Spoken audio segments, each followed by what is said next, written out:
Hello, everyone, and welcome back to Haunting Whispers. I'm aware that many of you use these videos to fall asleep, so before you drift off, I thought it would be a fun idea. If each of you could leave a comment letting me know which part of the world you're listening from, also give a like. And subscribe to the channel if you're enjoying the episodes. Okay, let's get comfortable, relax, and begin. I've been helping my parents pack for their move to their new house south of here. Mom's arthritis is getting worse, and they want somewhere warmer. While clearing out my old bedroom closet, I found a composition notebook decorated with Christmas stickers and what I'm pretty sure is crushed candy cane. The cover was sticky with that decades-old residue. Glittery stickers peeling at the corners, exactly the kind of thing I would have done as a kid. The first page is dated December 2008, scrawled in my childish handwriting. Looking at those big, uneven letters brings back memories I thought I'd forgotten, the sight like a slap of nostalgia. I could practically feel the scratchy tip of the marker I'd used. Hi, I know Santa is real because he's living in our basement. I almost laughed when I read that. I had such an active imagination as a kid, but as I kept reading, my hands started shaking, the smile melting off my face, replaced by a hollow pit in my stomach. I found him when I was looking for my old toys in the basement. He was sitting behind the Christmas boxes, and he had a red coat just like the real Santa. His beard was kind of dirty, and he smelled weird like old milk or something, but that's probably because he was tired from delivering presents. He told me not to tell anyone he was here because it's supposed to be a secret. He said he picked our house special. I remember this now. I remember how proud I felt that Santa had chosen our house, how special I thought I was. The memory sat like a sour lump in my throat as I read on. I've been bringing him cookies and milk like you're supposed to do. He eats them super fast, and sometimes he asks for other stuff too. I gave him my sandwich yesterday, and he ate it in 2 bites. But now Mom is mad because food keeps disappearing from the kitchen. I told her it was for Santa, but she just sent me to my room. Dad got really angry today because someone took Mom's wallet. I wanted to tell them it was probably Santa getting money to buy presents, but I promised I wouldn't tell. Santa said, "If I tell anyone about him being here, something really bad will happen." He doesn't say ho ho ho like in the movies. His voice is all quiet and scratchy instead, like the sound of leaves crunching under your feet. My hands are trembling so badly I can barely hold the pages steady. I remember Mom's missing wallet. I remember Dad installing extra locks on all our doors. I remember them fighting about calling the police. The next entry made my blood run cold. I heard him walking around last night. The stairs made creaky noises when he went up and down, like when Dad goes down to get tools. He stopped outside my door and breathed really loud. I could hear him through the crack under the door. It was slow and heavy, like the sound the fridge makes when it's running. I think he was checking if I was asleep. Good thing Mom always makes me lock my door at night or Santa would know I was awake. Mom. Oh God, Mom. She always insisted I lock my bedroom door at night. She never told me why. I just thought it was one of her weird rules. The final entry is dated December 23rd. Santa is gone today. All his stuff behind the boxes disappeared too. He must have gone to visit other houses. Mom keeps crying and hugging me, saying, "We're so lucky." I don't know why she's upset. Santa chose our house special. That means I must have been really good this year. There's lots of police cars at the Johnsons' house next door. Mom won't let me look out the window, but I bet Santa is visiting them now too. I saw the police finding pieces of his red coat in their trash can. Santa must have gotten a new coat. The old one was pretty dirty anyway. I can't wait for Christmas. P.S. We're going to stay at Grandma's house for a while. I hope Santa knows where to find me there. I had to stop reading. I just called Mom. She broke down crying when I asked her about that Christmas. Through her sobs, she told me the truth about the Johnsons, about what the police found, about why we never came back to that house until New Year's Day. I'm sitting in my old bedroom right now, and the house creaks and groans like it always did. But tonight, the sounds feel different, more deliberate. I swear I can hear footsteps in the basement. Dad says it's just the old heating system acting up, but I found something else while packing today. In the basement, behind the stacks of boxes, there was a dirty piece of red fabric snagged on a nail. The smell hit me before I could even touch a rancid mix of sweat and decay. UP date. Mom finally told me everything. Apparently, after they found what happened to the Johnsons, the police discovered similar cases in 3 other states, all in December, all in houses with children, all involving someone who had been living in their basements for days before the murders. They never caught him. I'm helping my parents move next week. But first, I'm burning those Christmas boxes in the basement. All of them. If you thought that gave you chills, just wait until you hear what's next. Hi, my name is Ranger Jackson, and welcome to the national park that doesn't exist. That's what I greet all of my tour guests with, though technically it isn't true. I work as the only tour guide at the aptly named Forest National Park, though we usually just call it the Forest, and it does exist. In fact, if you've ever been near the western half of Canada, you've visited the park and probably even met me. But the moment you left, poof, memory gone. Why? Well, I'm not a scientist, so I don't know. But it just has that effect. Outside of the park, no one except the government knows about it, yet it has this draw that brings in thousands of tourists every year. In order to keep these tourists from getting lost, they need a small group of people to live here full-time to keep things in check. I'm one of those full-timers, and have been for a little over a decade now. We just got the internet here about a month ago, and I've been trying to figure it out in my spare time. Well, got the internet. We've been asking for it for years, but our manager, Julie, is a stickler and only gives us absolute necessities. Once a month, Julie walks out to the edge of the park and speaks to someone on the outside with a 2-way radio. Then a week later, in come the government guys with a truck full of provisions. We've tried asking them for stuff, but since the transient government guys don't remember we exist, much less our requests, it's a futile effort. Luckily, some hippie with a weird satellite dish on his van showed up. He hasn't returned to his van since then, so I figured he wouldn't mind if I borrowed his stuff while he wasn't using it. Lots of people on this page have fun, scary stories, so I thought I'd share a few of my own from my time here.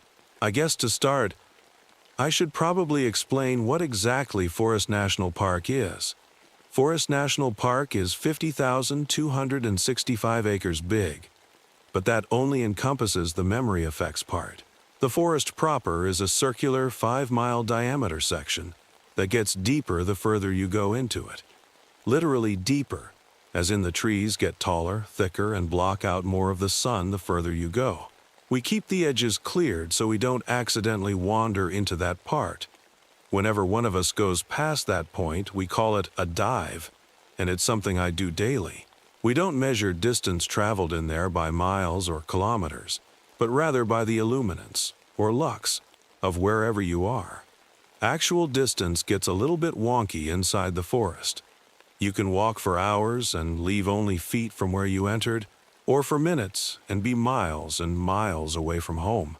We refer to our depth in the forest by the oceanic zones: sunlight, twilight, midnight, abyssal, and hadal.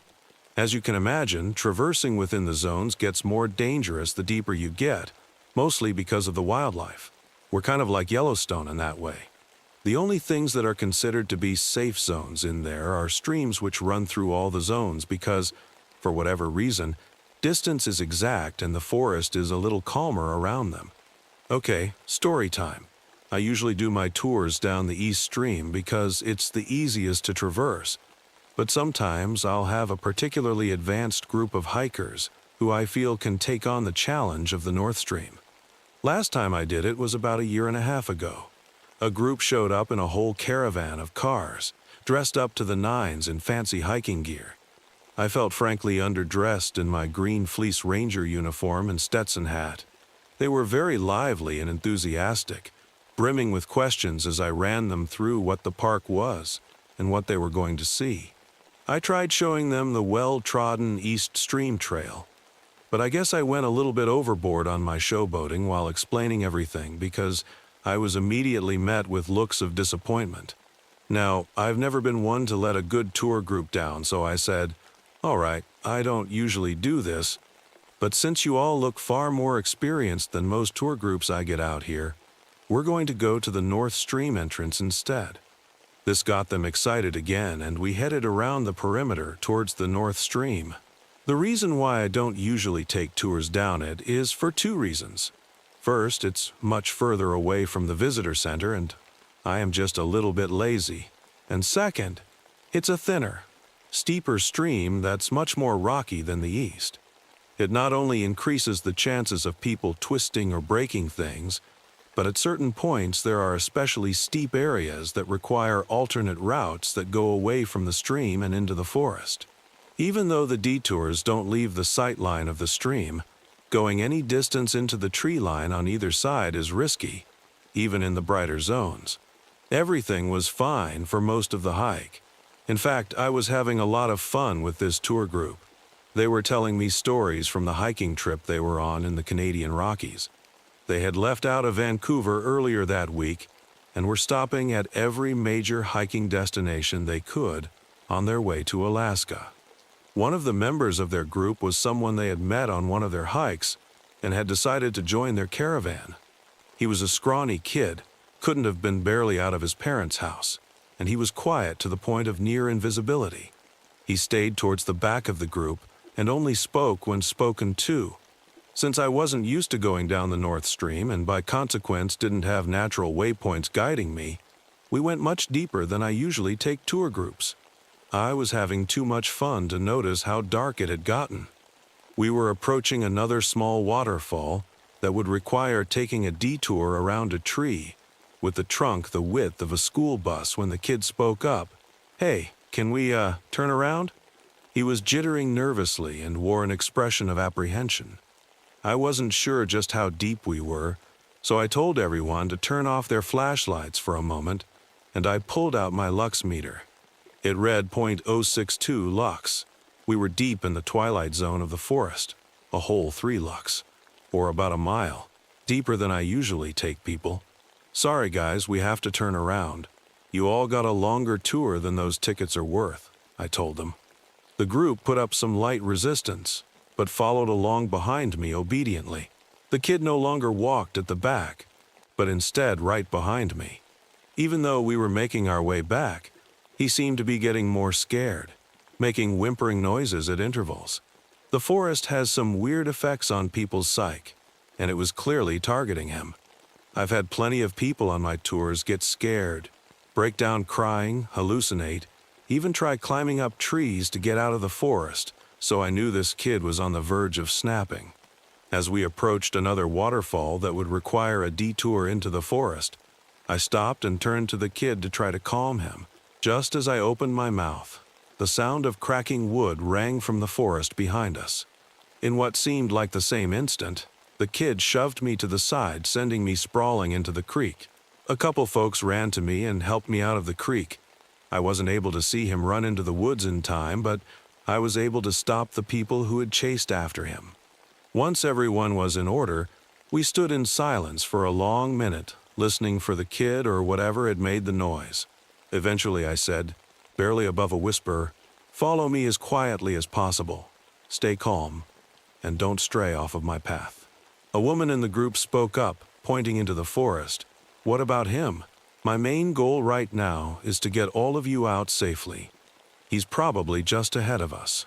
So we walked around the falls and back to the stream, the sound of our boots crunching over detritus almost deafening over the utter silence of the forest. "Hey!" I whipped around and saw everyone looking into the forest. There was the kid, standing just at the edge of what our flashlights could reach. The man who had yelled was waving his arms in the air and shouting at him, "Hey, over here!" "Stop, hey, stop." I spoke above him. He turned to me, indignant. "Why, he's right there. He heard you. He can follow us if he wants." I told you to stay quiet and follow me. Fortunately, he seemed to understand the gravity of my words and shut up. As we walked, the kid seemed to be following us, gradually moving closer to us as we walked. A couple minutes later, a woman in the group gasped and pointed at him. I've seen a lot in my time working here. Not much really gets to me anymore, but my blood ran cold when I saw what made her gasp. The kid was much closer than before, but he wasn't walking with us. Rather, his legs dangled, feet dragging along the ground. I heard stifled sobs of fear behind me and picked up the pace. All at once, I became aware of a noise emanating from the kid. It was less of a sound and more of a feeling, a pounding in my chest, like a bass drum at a rock concert, the footfalls of something massive. I turned again to find the kid less than 20 yards away. His face revealed nothing, a look of utter neutrality. But just below it, his neck was distended grotesquely as a spear, the diameter of a forearm and black as midnight protruded from it. It was impossible to see where it went or what it was attached to, only that it was there by the way blood bubbled from the seam. Shortly after, he turned and lifted off the ground, disappearing into the darkness above us. The rest of the hike was calm, besides a few members of the tour group openly crying. When we resurfaced, I didn't even have a chance to get a word off before they broke into a sprint, piling into their respective cars and tearing out of the lot. While I don't know, I can guess what happened to them after that. They left the park boundary and forgot. They probably think that that kid chickened out and left their caravan, completely unaware of his fate. I wish I was so lucky. The kid's car is still in the parking lot. There's a lot of cars in our parking lot at any given time. Makes us look much more busy than we actually are. I asked one of the government guys once why they don't just take them, and he said something about waiting until it doesn't look suspicious. I guess that makes sense, though I don't know why it's an issue if no one knows this place exists. It's not my choice either way. I have to get back to work. I see a car pulling in now, and I think Julie would get mad if she caught me loitering around this van. I have a lot more stories, and I hope I can share some more of them here before the Gov guys take this van. Until next time, that story was just the beginning. The real terror starts now. Babies seem innocent, small, fragile, and helpless. That's what we tell ourselves, but we're wrong. I learned this when I babysat my nephew, Caleb. My sister dropped him off without waiting for my answer. "Just a few hours," she said. Her words rushed as she shoved his diaper bag at me. "Food's in the fridge. You'll be fine." I wasn't fine. Caleb slept in his crib. His tiny hands curled under his chin. His chest rose and fell in soft, peaceful rhythms. I smiled, thinking how fragile he looked, how innocent. Then he opened his eyes. They locked onto mine. His gaze wasn't curious, like a baby's. It was focused, sharp. My skin prickled. I stepped back. The floor creaked under me. Caleb didn't cry. He didn't make a sound. He just smiled. The smile wasn't soft. It wasn't innocent. It was knowing, like he'd been waiting for me. I turned away. "I'm imagining things," I said under my breath. I reached for the door, but a whisper stopped me. It was faint, almost like wind. I froze. "Hello?" Nothing answered. I glanced back at Caleb. He lay there, unmoving, staring at me. The whisper came again. "Help me!" I laughed nervously, my heart racing. "You're not hearing that," I told myself. "Babies don't talk. They don't whisper. Help me," the voice repeated, louder. I stepped closer, my knees shaking. "Caleb?" His eyes shifted. For a moment, they weren't his eyes. They were darker, older, full of weight. The air around me felt wrong-heavy, thick. "They lied to you," Caleb said. His voice wasn't a sound. It was inside my head. I stumbled back, my breath catching. "Who lied?" He didn't answer. Instead, his small hand lifted. He pointed at the corner of the room. At first, I saw nothing. Then, I noticed it. A shadow. It wasn't cast by light. It hung there, twisting like smoke. "They're watching," Caleb said again, his voice calm. The shadow moved, sliding along the wall. It crept closer. My chest tightened. My breath felt stuck. "This isn't real," I whispered, my voice shaking. Caleb laughed. The sound wasn't his. It was layered, deep, echoing. "They lied about us," the voice said. "We are vessels. We remember." The shadow reached me. It was cold, alive. Caleb sat up in his crib, his movements fluid and unnatural. His eyes were gone black voids staring through me. The shadow swallowed me before I could scream. When I woke up, I wasn't myself. I was in the crib. My sister stood over me, calling my name. Her voice cracked with fear. I tried to respond, but my mouth wouldn't move. Then I saw him, Caleb, or what had replaced him. He stood behind her, wearing my face. That was weeks ago. Now I notice things I didn't before. Babies in strollers don't cry. They don't laugh or babble. They just sit, watching. Parents whisper in groups at the park. They glance over their shoulders, their faces pale. I've been helping my parents pack for their move to their new house south of here. Mom's arthritis is getting worse, and they want somewhere warmer. While clearing out my old bedroom closet, I found a composition notebook decorated with Christmas stickers and what I'm pretty sure is crushed candy cane. The cover was sticky with that decades-old residue. Glittery stickers peeling at the corners, exactly the kind of thing I would have done as a kid. The first page is dated December 2008, scrawled in my childish handwriting.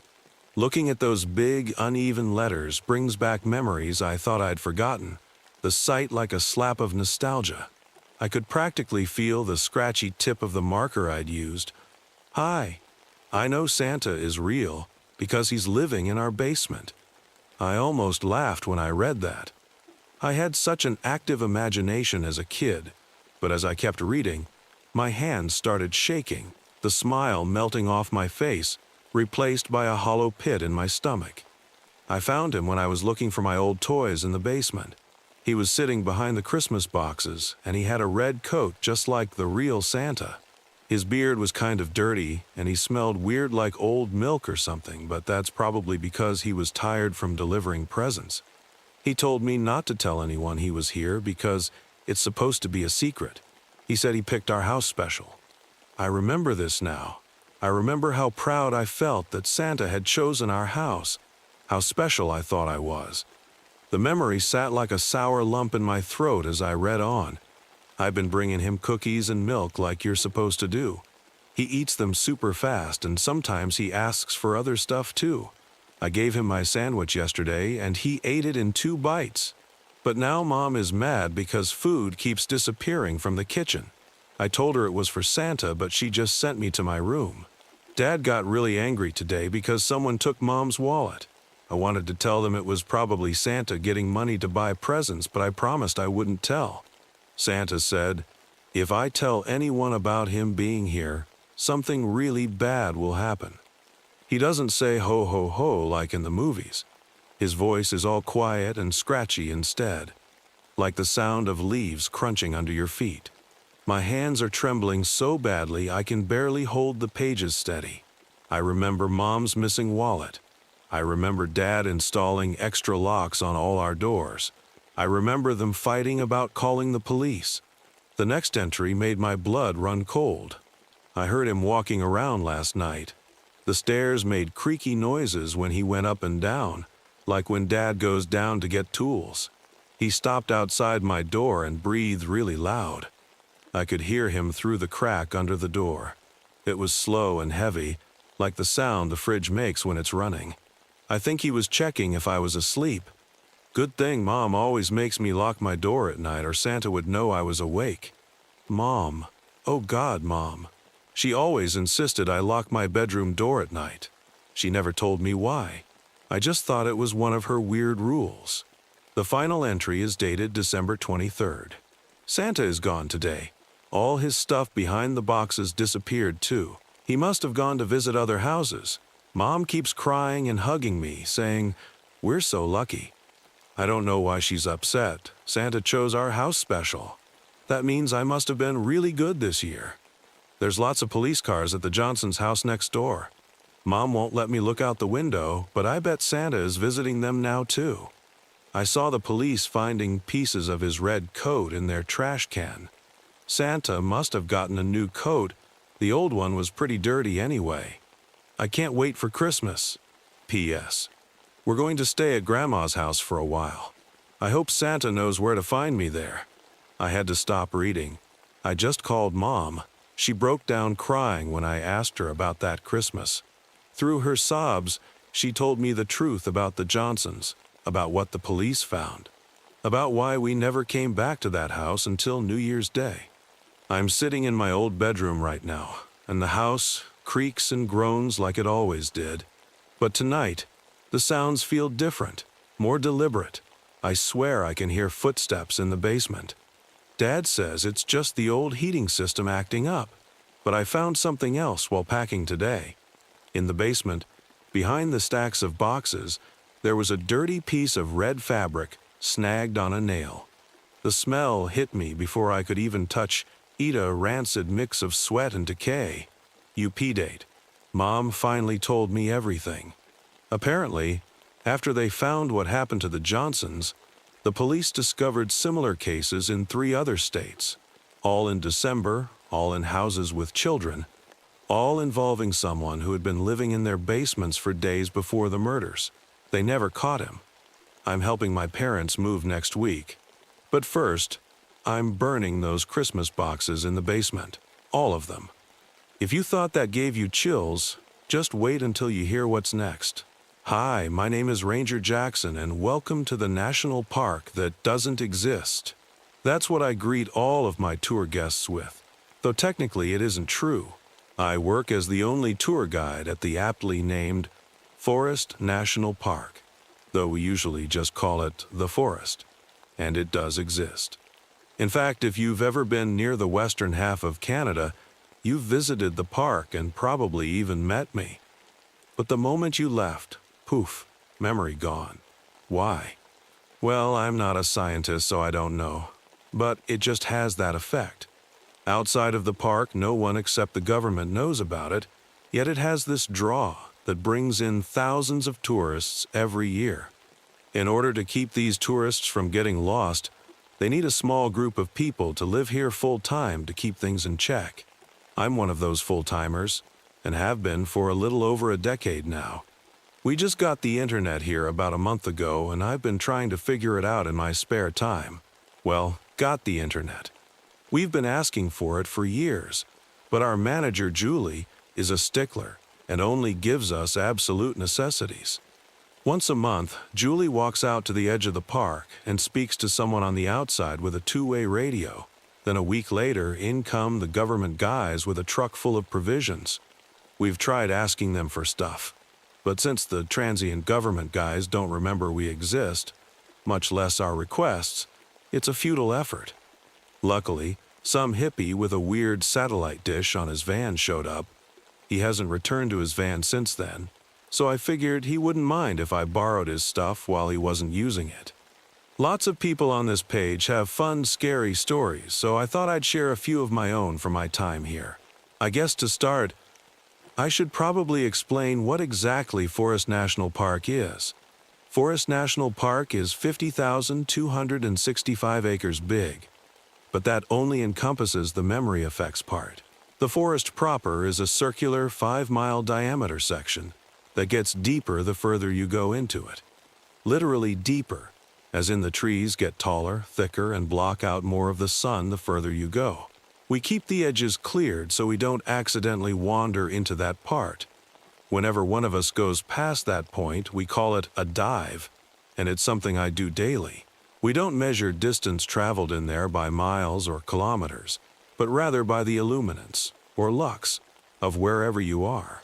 Actual distance gets a little bit wonky inside the forest.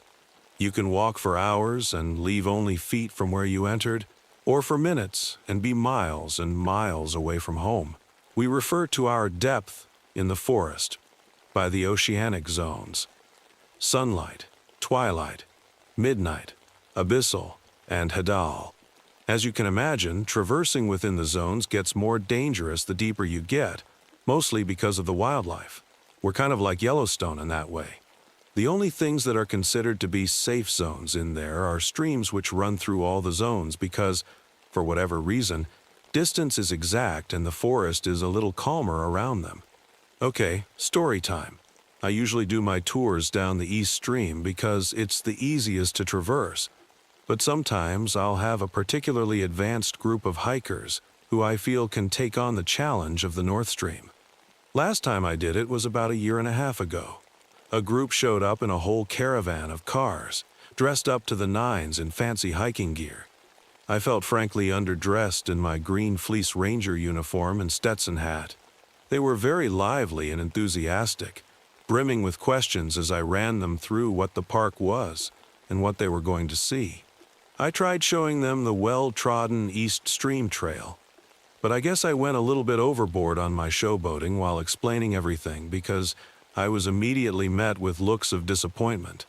Now, I've never been one to let a good tour group down, so I said, "All right, I don't usually do this, but since you all look far more experienced than most tour groups I get out here, we're going to go to the North Stream entrance instead." This got them excited again, and we headed around the perimeter towards the North Stream. That's when it happened. The wheel wrenched hard to the right, as if someone had yanked it from my hands. I shouted, instinctively pulling back, but the force was overwhelming. My knuckles went white as I fought to keep the car on the road, the tires skidding against loose gravel. The sensation was impossible to describe.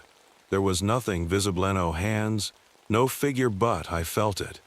A forceful, bone-deep pressure on my own hands, like someone's fingers were wrapped around mine, forcing me to turn. I managed to wrestle the wheel back under control just in time to avoid slamming into the guardrail. The car screeched to a stop, and I sat there breathing hard, doing my best not to hyperventilate. For a moment I couldn't move. The rational part of my brain scrambled for an explanation. Maybe the steering column had locked up, or the road was slicker than I'd thought. But none of that explained the feeling, the undeniable sensation of something stronger than me trying to take over. I stepped out of the car, my legs shaky, and looked around. The woods were still, the road empty. There was no sign of another driver, no indication of what had just happened. My hands trembled as I ran them over the steering wheel, searching for something, anything, to make sense of what I'd just experienced.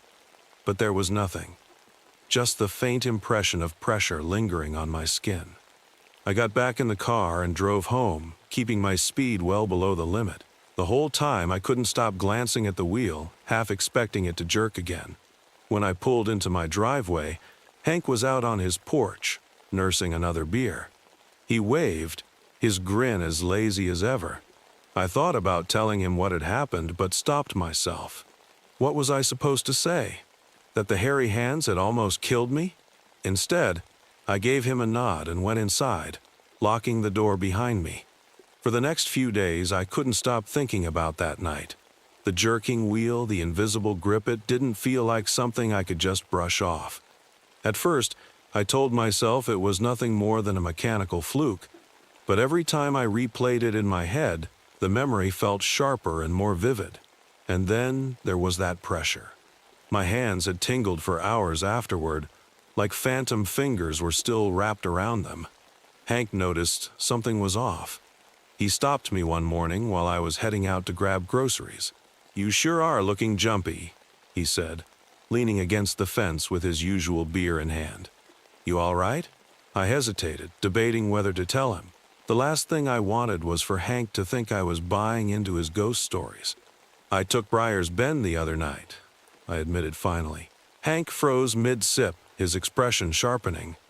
"At night?" I nodded, trying to play it cool. "It wasn't a big deal, but something happened, didn't it?" He set the beer down, crossing his arms like a parent ready to scold a reckless kid. I shrugged, avoiding his gaze. "I guess the wheel jerked or something. Probably hit a bad patch of road." "Sure," Hank said, though his tone was anything but convinced. "A bad patch of road. That's what everyone says. until it happens again. I laughed, a weak, humorless sound. Come on, Hank. You're not seriously blaming the hairy hands for this, are you? All I'm saying is, people don't wreck on that road because they're bad drivers. Something out there doesn't want folks passing through. You'd do well to leave it alone. Hank's warning stuck with me, no matter how much I wanted to dismiss it. I started digging into the town's history, hoping to find some explanation that didn't involve disembodied hands. The library was my first stop, a small, single room in the back of the community center. But Mrs. Lowry, the librarian, was thrilled that someone was interested in local lore. "I've got some newspaper clippings somewhere," she said, shuffling through a file cabinet. Briar's Bend has always had a reputation. She handed me a stack of yellowed articles, and I started sifting through them. Most were decades old, filled with grim accounts of accidents along the road. The language was eerily consistent. Lost control, swerved for no apparent reason, crashed into the ravine. One article from the 1950s caught my attention. It described a local farmer who claimed an unseen force had ripped the reins from his hands, sending his horse-drawn cart tumbling into the ditch. The man survived, but his account was dismissed as hysteria. Then there was a more recent piece, from the 1980s. A truck driver swore something grabbed his steering wheel, forcing his rig into the trees. He barely escaped with his life.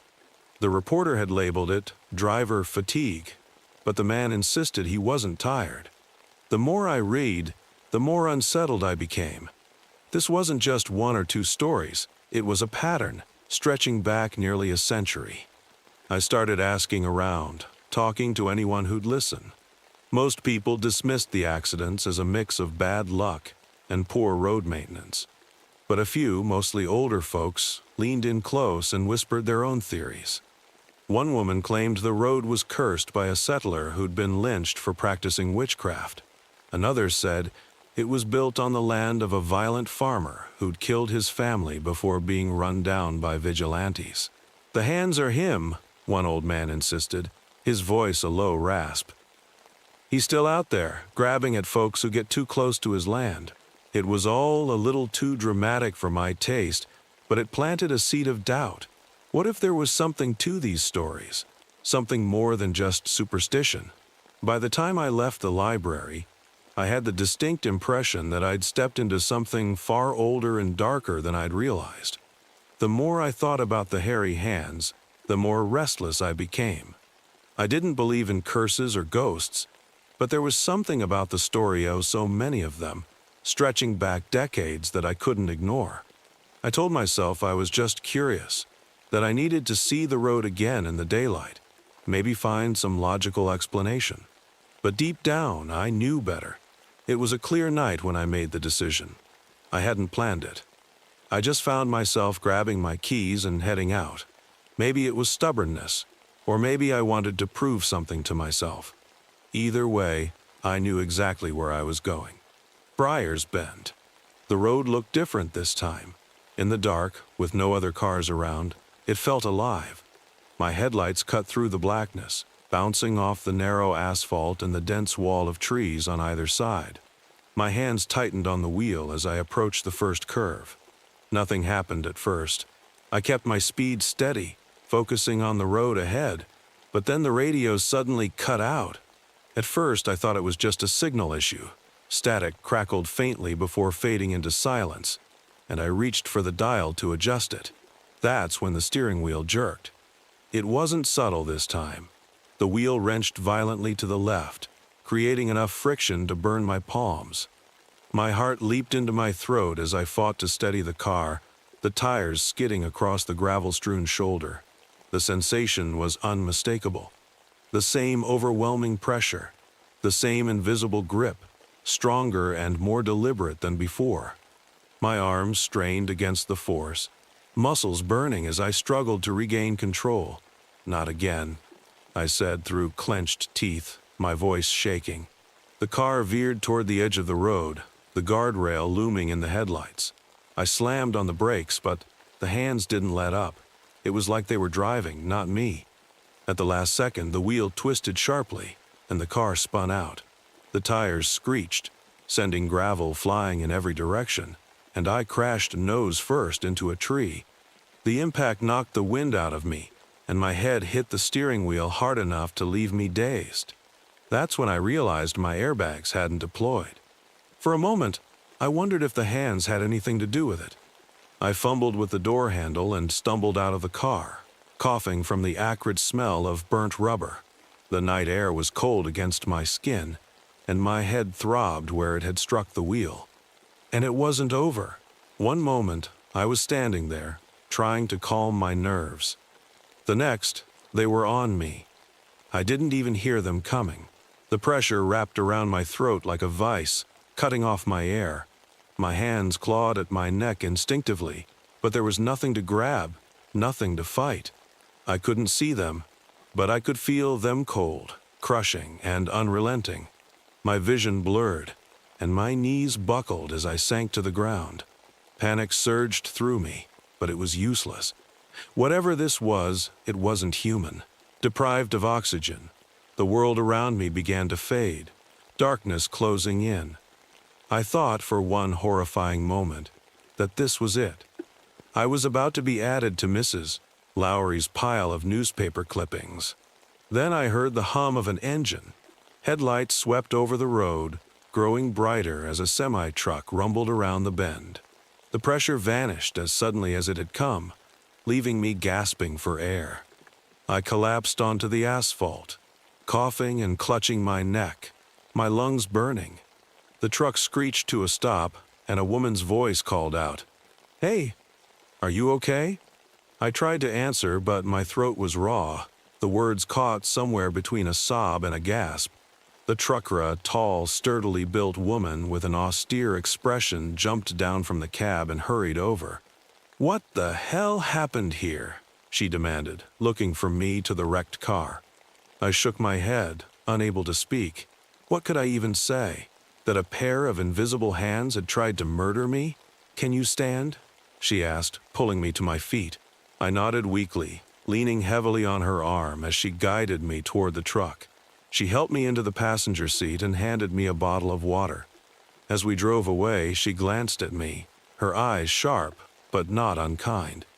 "You're lucky I came by when I did. People don't usually make it off this road in one piece." I didn't respond. I couldn't.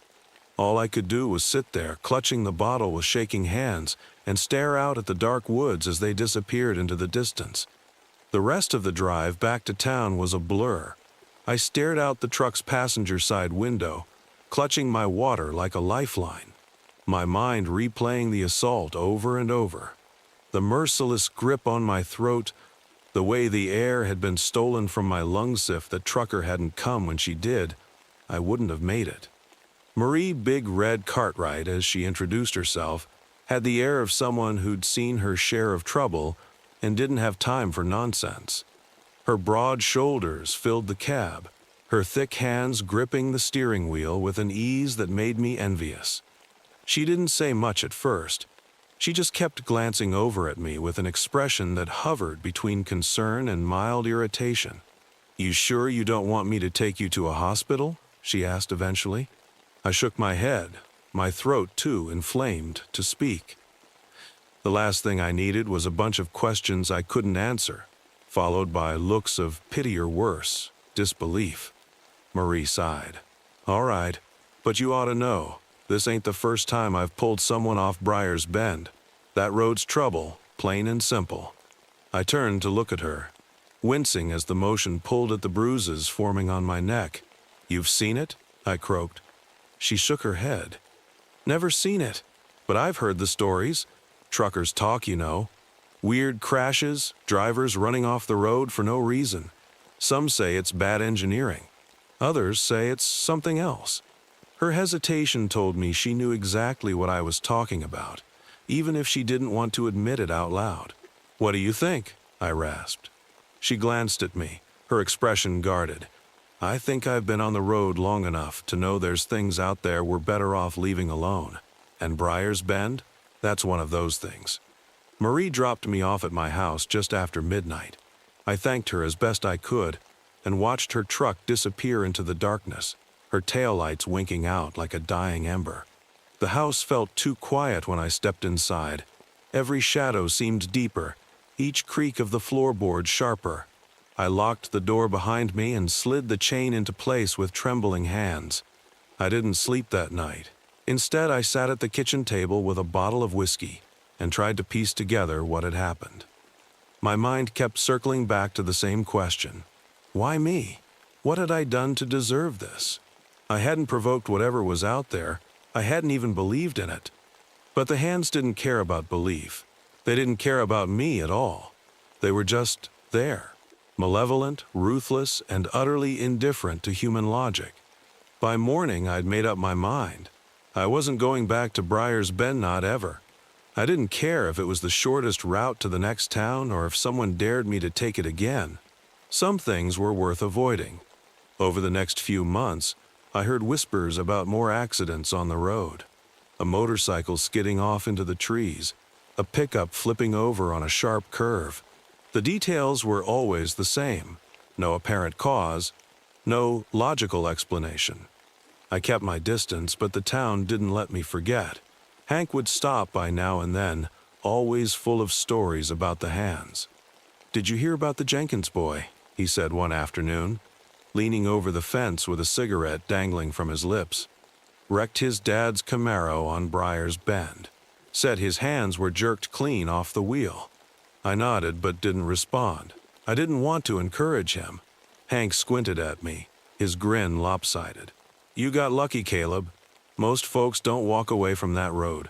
"I know," I said quietly. As the months went on, I tried to move on. I returned to work, started fixing up the house, and even joined a bowling league to pass the time. But the memory of that night never faded. Sometimes I'd wake up in the middle of the night, clutching at my throat.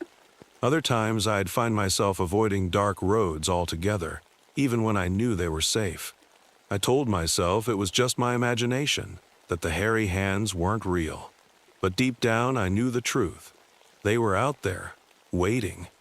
If you ever find yourself driving through a small, quiet town in the middle of nowhere, and someone warns you about a road like Briar's Bend, listen to them. Turn around, take the long way home. Because the hands don't care who you are or what you believe. All they care about is pulling you off the road. And next time, there might not be a trucker coming around the bend to save you. Each story gets darker, and this next one is no exception. How the hell did it come to this point? I wasn't always like this. I wasn't always the type of person to ignore red flags, to blindly step into danger because it was convenient. But life had a way of whittling me down, of pushing me to the edge where I couldn't see the boundaries anymore. My name is Jason. I'm 22, an introvert, and if I'm being honest, I've never been the kind of person who's good at getting ahead. While other students were joining clubs, networking, and grabbing internships, I was holed up in my dorm, buried in textbooks and late-night study sessions. Most of my friends were people I saw in passing, classmates who had the energy to hang out, but not the time to truly connect. My world was small, and my college life was dominated by a constant, gnawing fear. I was going to fail. It wasn't just the pressure of exams or grades. The looming weight of debt had begun to crush me. I had applied for dozens of part-time jobs, but it always felt like my applications just got lost in a void. The student loans were stacking up, my rent was barely manageable, and the job market felt increasingly hostile to someone with little experience and no connections. I had done everything I could to get by, but at the end of the day, I was just scraping the surface of survival. That was when I saw the job listing for night security guard at a science research institute. I remember reading it, my eyes glued to the screen, each word offering a strange glimmer of hope. A night job monitoring security cameras, high pay, immediate start. I hesitated for only a moment. I didn't even care about the details. It seemed too perfect. I needed cash. I needed out of this suffocating spiral. I applied immediately, not thinking twice about the strange lack of information in the ad or the mysteriousness of the facility. It was an opportunity. The call came 2 days later. The man on the other end of the line didn't introduce himself, just stated my interview would be held that evening at 6 p.m. at the Research Institute. The way he said it made it sound less like an invitation and more like an ultimatum. I was a little nervous when I arrived. The institute was nestled in a remote part of town, tucked between dense trees that seemed to swallow up any trace of light. The road leading up to it was long, curving, and completely isolated from the main city. As I walked up to the front entrance, I could feel the weight of the place. The sterile, impersonal building with its bright, cold exterior felt like something out of a dystopian novel. Inside, the air was heavy, thick with the faint scent of antiseptic and old paper. The floors gleamed with clinical precision. I found myself in a sparse, minimalist lobby, waiting for someone to greet me. It wasn't long before a man named Mr. Scard appeared. He was tall.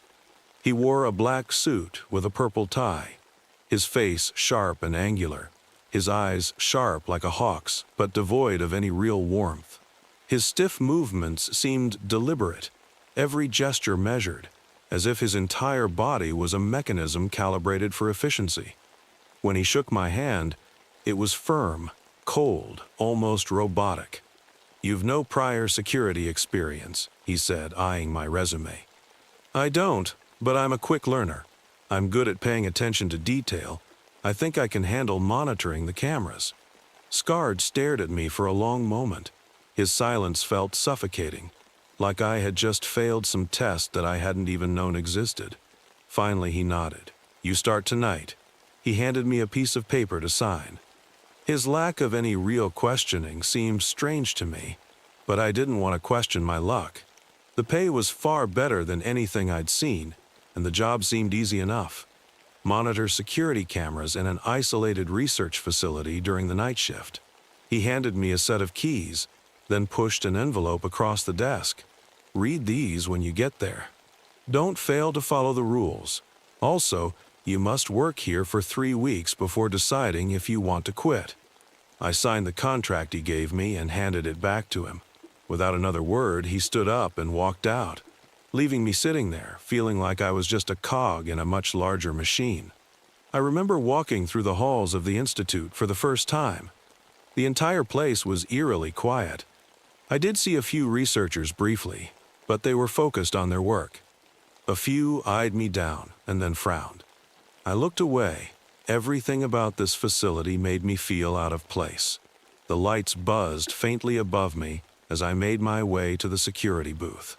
It was a small, unassuming room tucked at the back of the facility, filled with monitors and equipment. I sat down, feeling a sense of isolation that seemed to cling to the air itself. The envelope Scard had given me weighed heavily in my pocket. As I opened it, I found a list of rules, 7 rules in total. Rule 1. Lock the door when you enter for your security shift. Never answer the door to anyone. Only Mr. Scard has access to that room.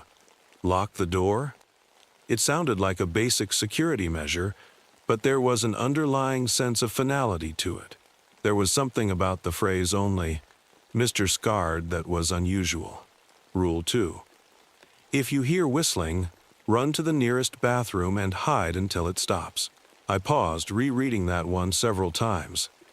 The words "hide" seemed out of place. The rules grew stranger with each one. Rule 3. If you see a faceless man on one of the security cameras, call the inspector immediately. He will handle the anomaly. If you can't get a hold of him, go to the electrical room on the 2nd floor of the building and pray it doesn't find you. I was genuinely confused by this one. Faceless man? What the hell? I quietly read each sentence, trying to decipher and understand all this. Rule 4. Under no circumstances talk to the other researchers or scientists besides Mr. Scard. Rule 5. Never fall asleep on the job. At least Rule 4 and 5 were more normal. Made me wonder if this was some sort of prank for being the new employee. Rule 6. If your security cameras suddenly turn off, contact Mr. Scard immediately. He will give you further instructions that will save your life. Rule 7.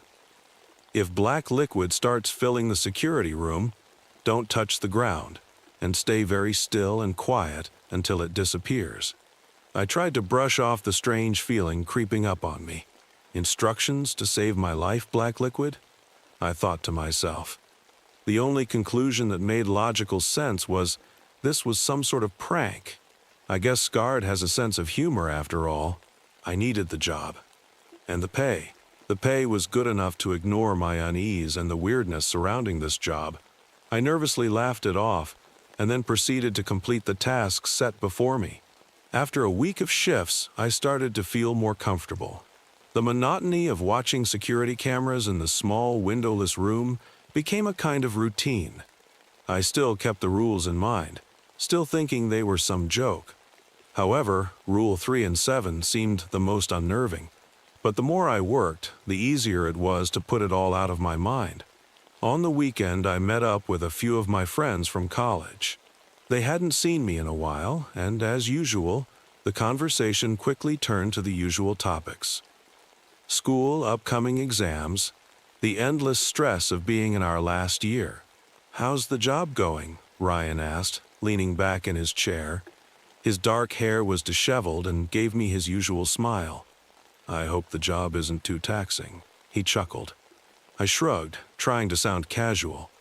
"It's fine. It's just watching cameras at night, no big deal." "Watching cameras? Sounds boring as hell," Sarah said with a laugh. "And kinda creepy.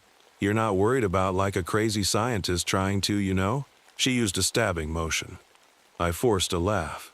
"Nah, it's just a job. I'm making decent money. Nothing crazy like that." But the moment I said it, I felt like I was lying to myself. Something about the Institute didn't sit right. I didn't want to admit it to my friends, but there was a dark undercurrent to the place, something that made the hairs on the back of my neck stand on end every time I walked through the empty halls. Ryan noticed my hesitation. "You're not thinking of quitting already, are you?" I shook my head quickly. "No, just tired. Late nights and all that." We changed the subject, but in the back of my mind, I kept returning to that eerie feeling, the whistling, the faceless man on the cameras, the rules that didn't make sense. I thought I understood what it meant to be alone in the dark. I was used to the quiet of night, the hum of streetlights just outside my dorm window, the steady tick-tock of my clock. But the isolation inside the research institute was something else entirely. At first, everything was manageable. The job was routine, watching the security cameras, monitoring the empty halls, keeping an eye out for anything suspicious. The stillness of the place made it feel like I was part of something important, like I was guarding a secret that no one else knew. It wasn't until the 8th night after I had settled into a rhythm that the first incident happened. The cameras themselves never seemed to glitch, but there was a pervasive feeling that something was just slightly off. It started with the small things, scratching sounds that I couldn't identify, flickering lights in the hallways. At first, I brushed it off. It was an older building. Old buildings creak. That was all. Then, around midnight, it happened. I was sitting in front of the security monitors, half dazed from the repetitive nature of the job. I had my phone in my lap, scrolling through social media, trying to pass the time. My eyes kept flicking to the screens, instinctively checking the feed. That's when I saw it. At first, it was just a shadow in the corner of the camera feed. It looked like someone walking down the hall, their movements stiff and jerky. But it wasn't the way anyone walks. The figure's movements were mechanical, like the steps of a puppet being controlled by invisible strings. He was tall, wearing a long, white coat, probably one of the researchers. But something wasn't right. I leaned in closer to the screen, my heart thudding in my chest. The man was moving toward the camera, closer and closer. And then his face. His face was smooth, completely featureless. There were no eyes, no mouth, no nose, just skin. A blank, unmarked surface where a face should have been. I felt a coldness seep through my bones like something was wrong in the most primal way possible. My breath hitched. This isn't real, I told myself. It's just a glitch. It has to be. But as I stared at the feed, I realized the figure was coming closer to the security booth. He was walking directly toward me. Panic surged in my chest. I could feel my heart racing, the fear spreading through my veins like a fire. I scrambled to grab the phone, my hands shaking as I dialed the number Scard had given me for emergencies, the inspector's line. It rang once, twice, 3 times. No answer. I swallowed hard, trying to push down the panic rising in my throat. Think, Jason. Think. I looked at the map of the building on the monitor, trying to steady my hands. The electrical room was on the 2nd floor. It was my only option. I had to get there. I had to follow Rule 3, as absurd as this all was. I stood up, but the moment I moved, the lights overhead flickered and went out. The entire building plunged into darkness, the monitors going black in an instant. My stomach dropped. This was wrong. I could feel it now, the presence in the building. Something was moving, something that wasn't supposed to be here. I bolted from the booth, rushing down the hall, my feet slapping against the polished floor. The silence was deafening. Every step I took seemed to echo through the empty halls. The air grew thick with an oppressive weight, pressing in on me, and the hairs on the back of my neck stood up. I could feel it. The thing from the camera feed was following me. As I reached the stairwell, I hesitated. I glanced back. There was no one there, but I could hear the faintest sound of breathing, slow and deliberate. The sound was coming from behind me, as if it were watching me from 15 feet behind me. I quickly went up the stairs, trying not to let the terror drown me. I couldn't panic. I just need to get to the electrical room. The 2nd floor was darker than the rest of the building, as though the shadows themselves were deeper here. The air was colder. The walls felt like they were closing in on me. I reached the electrical room and quickly slammed the door shut behind me, locking it. My hands were trembling so badly I could barely turn on the flashlight on my phone. As I stepped inside, I heard it, a soft, high-pitched whistling. My blood froze. I knew the rule: if you hear whistling, run to the nearest bathroom and hide until it stops. But I was already in the electrical room. I didn't know what to do. My pulse pounded in my ears, and I could feel my knees shaking. I backed into the farthest corner, pressing myself against the cold wall. I could hear the whistling growing louder, closer. It was as if whatever was making the sound was right outside the door. I held my breath, staring at the door, praying that it wouldn't open. The sound of whistling was accompanied by something else now, scratching. The unmistakable sound of something dragging itself across the floor. Then everything went still. The whistling stopped. The scratching stopped. I didn't dare move for what felt like an eternity. Finally, I crept toward the door and slowly cracked it open. The hallway was empty. The silence was deafening. I didn't waste any more time. I ran. I ran faster than I'd ever run before. I ran out of the research facility. I didn't care if I got a pay cut. I needed to process what was happening. Somehow, I was able to bring myself to go back to work the next night. I desperately needed the money, maybe too much. The nights started blending together, each one more sinister than the last. It felt like the walls of the Scientific Research Institute were alive, watching me, waiting for me to slip. I tried to remind myself why I was doing this: the money, the chance to claw my way out of debt, but it was getting harder to care. I'd catch my reflection in the monitors and barely recognize the person staring back. Pale, baggy eyes, hair disheveled, lips dry and cracked. It wasn't just the exhaustion, it was the paranoia. Every creak in the walls, every flicker of the fluorescent lights set my nerves on edge. I couldn't shake the feeling that something was always behind me, just out of sight. I'd spin around in my chair, only to find the empty, sterile room mocking me with its silence. The rules felt like a lifeline, a thin thread keeping me tethered to sanity. I read them over and over, committing them to memory. I couldn't afford to slip up, not here, not with those things watching. The encounters kept getting worse. One night, the cameras started to glitch, the screens distorting into bursts of static. I leaned forward, trying to make sense of the warped images. That's when I saw it. A pair of black eyes staring directly into the lens of camera 4. They weren't human. They were too large. The eyes were black voids, an endless space of nothingness. I couldn't move. I couldn't breathe. The eyes stared unwavering, and then the screen turned into static. I scrambled to check the other cameras. Hallways were empty. The labs were dark. But I knew it was out there, stalking the halls, waiting for me to make a mistake. My heart hammered in my chest as I made sure the booth door was locked, triple-checking it this time. The sense of isolation was crushing. I wanted to scream, to call someone, anyone, but who would believe me? Who could help me? By the second week, the nightmares began. Dreams of faceless men and black liquid seeping into my room, filling my lungs, drowning me. I'd wake up gasping for air, drenched in sweat, my screams echoing in the tiny apartment. I'd stare at the ceiling, wondering if it was worth it, if anything was worth this. One morning, as I was leaving the institute, I saw a researcher I didn't recognize heading in the opposite direction. He was tall and thin, his lab coat pristine. His face seemed a bit odd, too composed, too calm.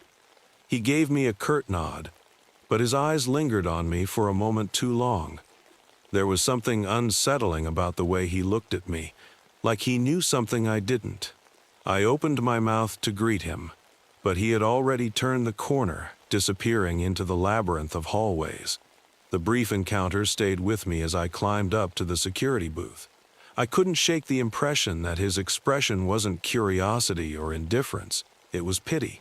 That same night, I swear I heard Scarred's voice outside the booth, calling my name. It was faint at first, barely a whisper, then louder, more insistent, but I couldn't open the door. Rule 1. Never open the door to anyone but Scarred. Was it him? Was it something else? I didn't want to find out. This job was breaking me, unraveling me one thread at a time. Each shift felt heavier, the minutes stretching into hours, the hours into an eternity. But I couldn't leave, not yet. 3 weeks. 3 total weeks of this hell. I had to make it, no matter the cost. As the days passed, the lines between reality and nightmare began to blur. The Institute's sterile corridors became a maze of paranoia, and the security booth a claustrophobic prison.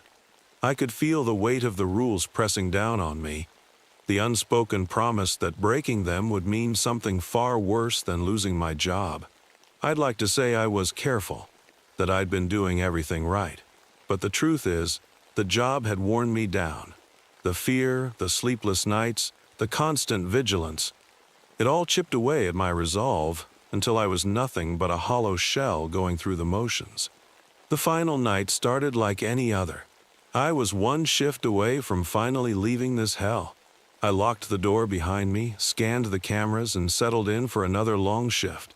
The facility was quiet. Too quiet. Even the usual creaks and groans of the building seemed to hold their breath. Then the whistling began. It was faint at first, almost melodic, like a child humming a nursery rhyme. My stomach dropped. Rule 2, run to the nearest bathroom and hide. But I couldn't move. My body felt frozen, pinned to the chair by an invisible force. The whistling grew louder, closer, until it was right outside the door. Then it stopped. A knock. 3 sharp raps. My heart nearly stopped. "Jason," a voice called. It was Scarred. I was sure of it. "I'm coming in." The door rattled for a second, then the door opened. It really was Scarred. I sighed with relief. "So it was really you," I said. He looked at me with an eyebrow raised. "Were you expecting someone else?" "No, never mind, sir," I replied. "Well, everything looks up to standard. I wanted to check in on you. I assume you'll be wanting to quit after tonight?" "Yes, that's the plan, sir." Well, I'll be off. I have some pressing matters to attend to at the lab." He proceeded to walk out and close and lock the door. I heard a few footsteps walk away, then a pause. "Pardon me for a second, Mr. Jason, but I forgot an item of mine within your booth." I need to retrieve it, he said from the other side of the door. Yeah, sure. 1 second. I turned the key and opened the door expecting Mr. Scard.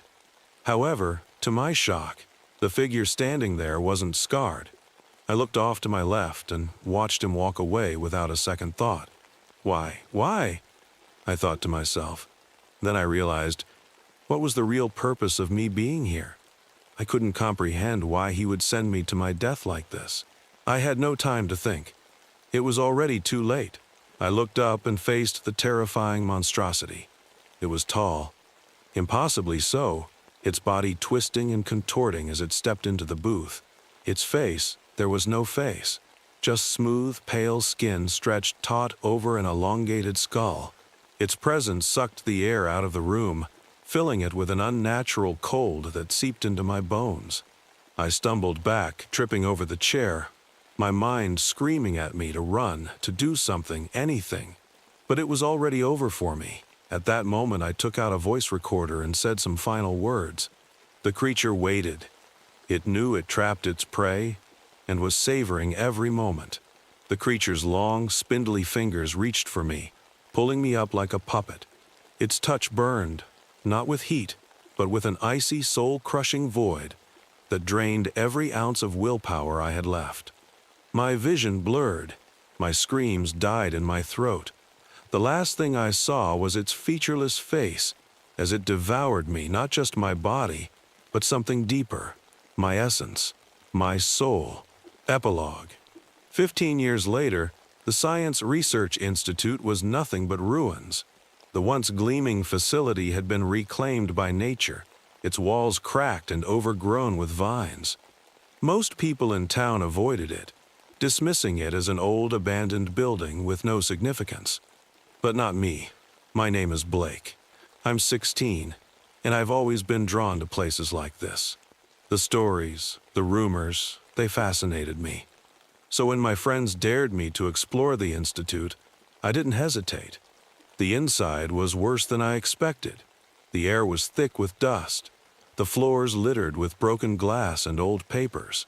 I wandered through the empty halls, flashlight in hand, feeling a strange mix of excitement and dread. That's when I found it, a security booth. The door hung off its hinges, the room inside untouched, as if frozen in time. Monitors, now shattered and rusted, lined the walls. On the desk, half buried under a pile of papers, was a small cassette recorder and a journal. I picked them up and brushed off the grime and dust. The tape inside was labeled, Recording 12. Final words along with the journal having a name written on it as well. Jason's. I pressed play on the recorder. First I heard static, then a voice. If you're hearing this, the voice began, trembling but resolute, then you've discovered the truth. The Research Institute isn't what it seems. The scientists, the researchers, they aren't human. They're monsters.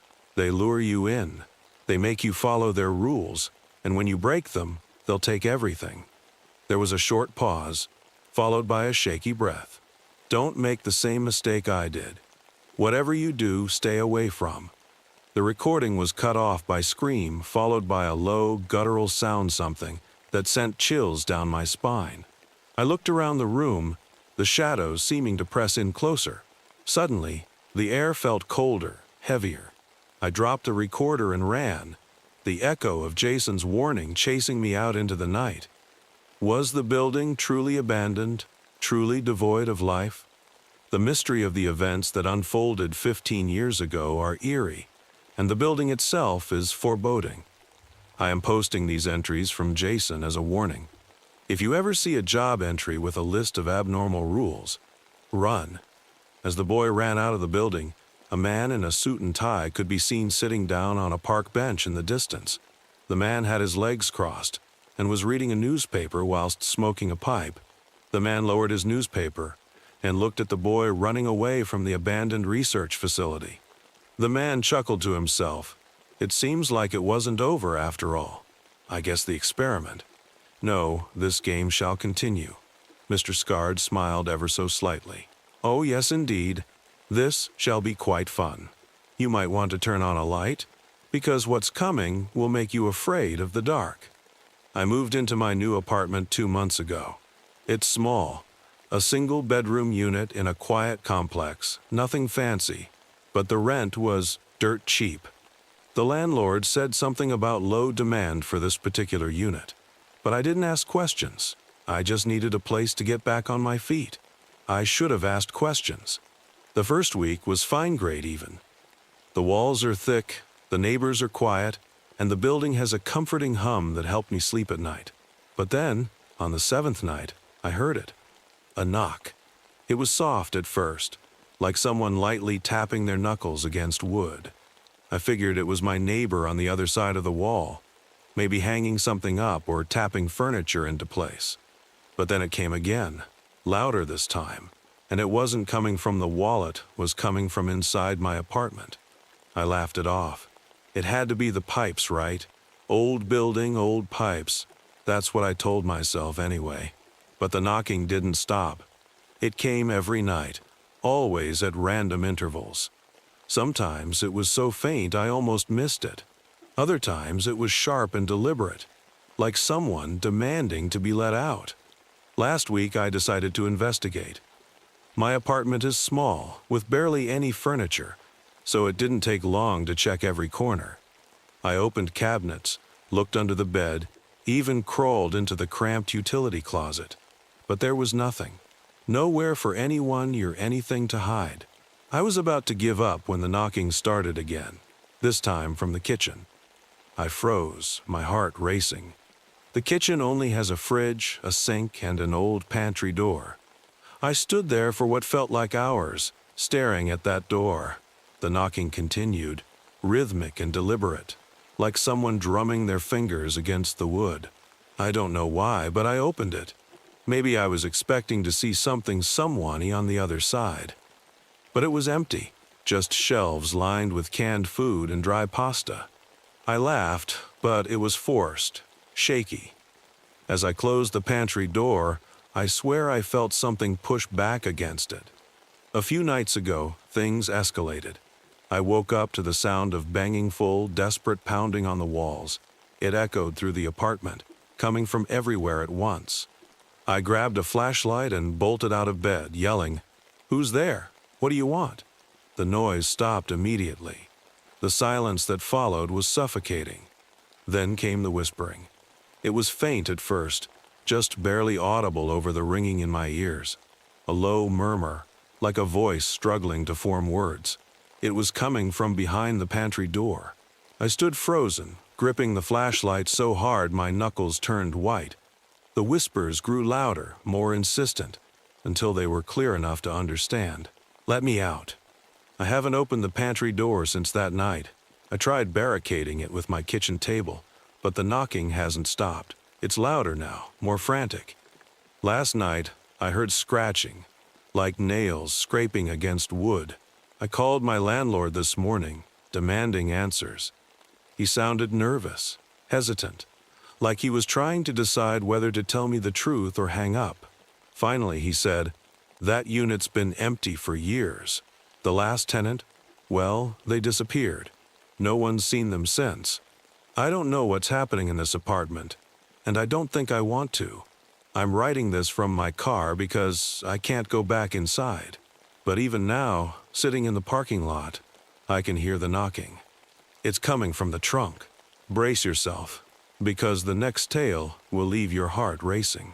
The thing about lighthouses is that they're supposed to guide people safely to shore. But what no one tells you is that they also warn you about what not to approach. I learned this the hard way. For the past 10 years, I've been the keeper of an old lighthouse, perched on the edge of a jagged cliff somewhere in the Pacific Northwest. It's isolated just me, the waves and the fog. The fog, it's always there. People think lighthouses are romantic places, but I can tell you this. Being alone for weeks at a time, with only the sound of foghorns and crashing waves, can make your mind play tricks on you. But I'm not crazy, I swear. It started 3 months ago, on a night when the fog was so thick, it felt like it had weight. I'd done my rounds, made sure the light was functioning, and was sitting down for a late dinner when I heard it. a faint tapping at the window. The thing is, my living quarters are 70 feet off the ground. The sound was rhythmic, deliberate, tap, tap, tap, like fingers on glass. At first I thought it was a bird, but when I turned to look, there was nothing there. Just the fog pressing against the panes. Still, I felt watched. I shook it off, chalked it up to my imagination, and went to bed. The tapping became a nightly occurrence, always at the same time, 11:15 p.m. Sometimes it was soft, like a polite knock. Other times, it was frantic, like someone desperate to be let in. I stopped looking out the window. I didn't want to know. One night, the foghorn malfunctioned.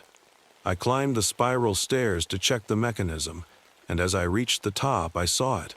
A shadow moving through the fog, too tall and too thin to be human. It moved with an unnatural grace, gliding rather than walking.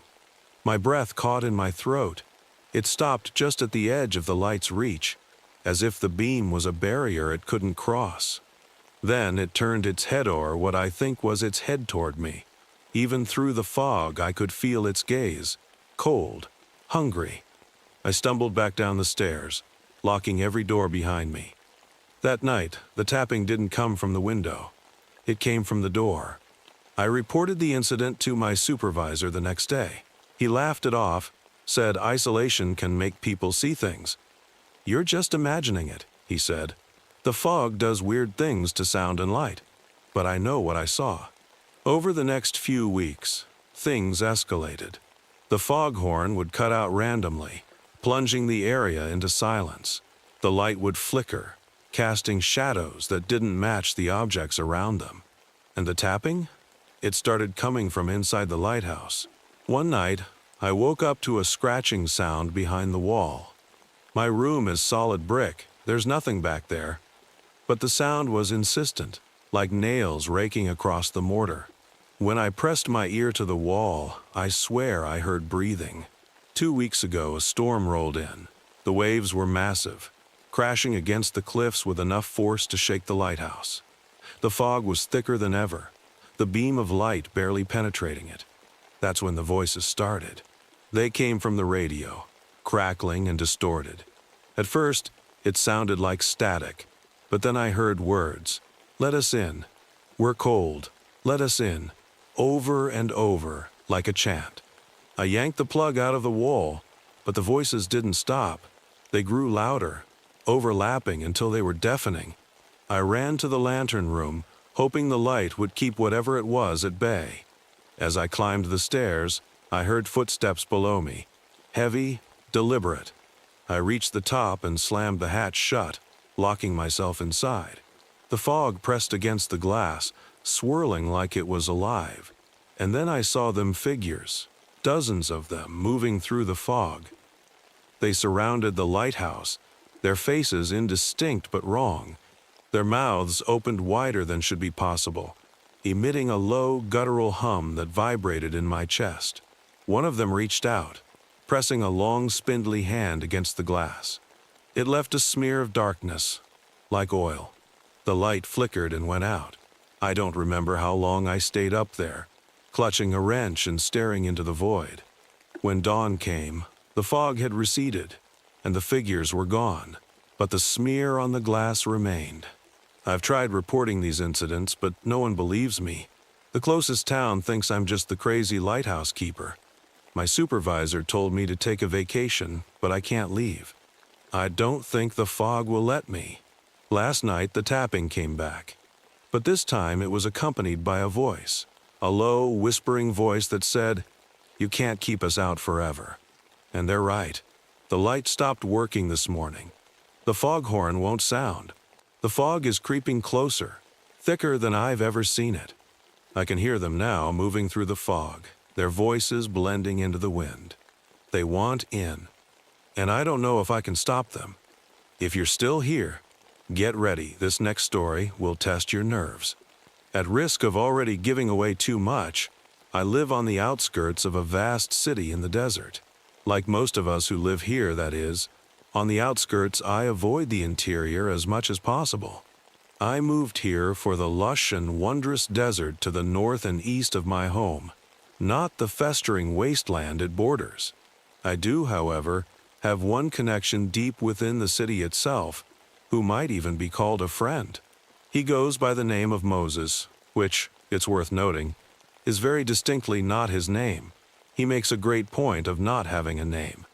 I met him in a social circle of pretentious artsy types, none of whom were from around here, and I'm the only one left who still speaks to him. The reason I'm all that remains is perhaps the very same reason the others left, something we used to refer to, when meeting up without him, as the dream. This label was both because of its obvious dreamlike qualities and because of the dreams it inspired within us. The dream referring to that something might best be described as an ongoing and highly irregular piece of performance art now for an audience of one. The dream referring to the actual dreams we had and continue to have might best be described as a nightmare. I will describe the dream I had before waking up this fateful morning. This one was not special or in any sense unusual, but it might be the best place to start. You are far out in a possibly endless expanse of desert. In this place, it is somehow day and night at the same time, and to equal extremes. This desert is not similar to the actual desert we live in, nor does it in any clear way connect to the performance art piece, in which Moses describes endlessly the most imaginative and dismal locales. Importantly, despite this desert bearing no resemblance to any of his infinite made-up places, it manages to evoke precisely the same emotion and emotion, only associated with the dream referring to both definitions. This is an emotion of profound desolation, drowning hopelessness, and both of these to such incredible extremes that it creates an indescribable sense of wonder.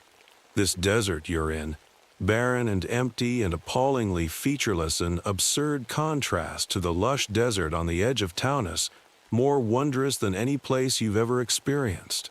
Suffocating in its fantastic bleakness, its outright hostility toward meaning, you are experiencing psychological and physical bliss on a level you never thought possible. Even the previous times you've had this dream pale in comparison. You hope to never wake from this. You plead so desperately to be swallowed for good. But, in your moment of most desperate need, green vines claw cruelly out of the sand from all directions, and this world becomes a horrible tangled knot of grasping vines and writhing life. It is such an unspeakable tragedy to see this place destroyed in this way, to lose this wonder, and just as the vines most fully enwrap you, beginning to drag you under when how could you ever have the will to resist, you see yourself starting to wake up, and you scream so raggedly you'll have a sore throat for a week. The worst part of all of this, upon waking up, feeling sadness again. This morning my disappointment was tempered by the fact that I was scheduled to visit Moses today. I may have been robbed of the dream emotion, but it was that time I looked forward to every week. The time I'd continue the dream in reality. I had overslept drastically, as often happens when I stay up at night feverishly thinking of the dream, and so my breakfast was a bag of chips and a trashy energy drink that I consumed during the long drive deep into the city. As this city is a tangled knot of narrow streets much like the vines in the dream, and traffic is unpredictable to an almost demented extent, I always use the navigation app on my cell phone, the very phone I type this on, to get me from safety to Moses and back. This afternoon I'm done pretending I woke up in the morning. Me cursed phone was guiding me on one of its usual meandering routes through the city. The route stayed at first not far from the northern edge, and so the houses were mostly in one piece, and there was room to walk between them. I was pleased with this route, apparently only a 40-minute drive from point A to point B. It was around the 20-minute mark when I came upon a horrible accident.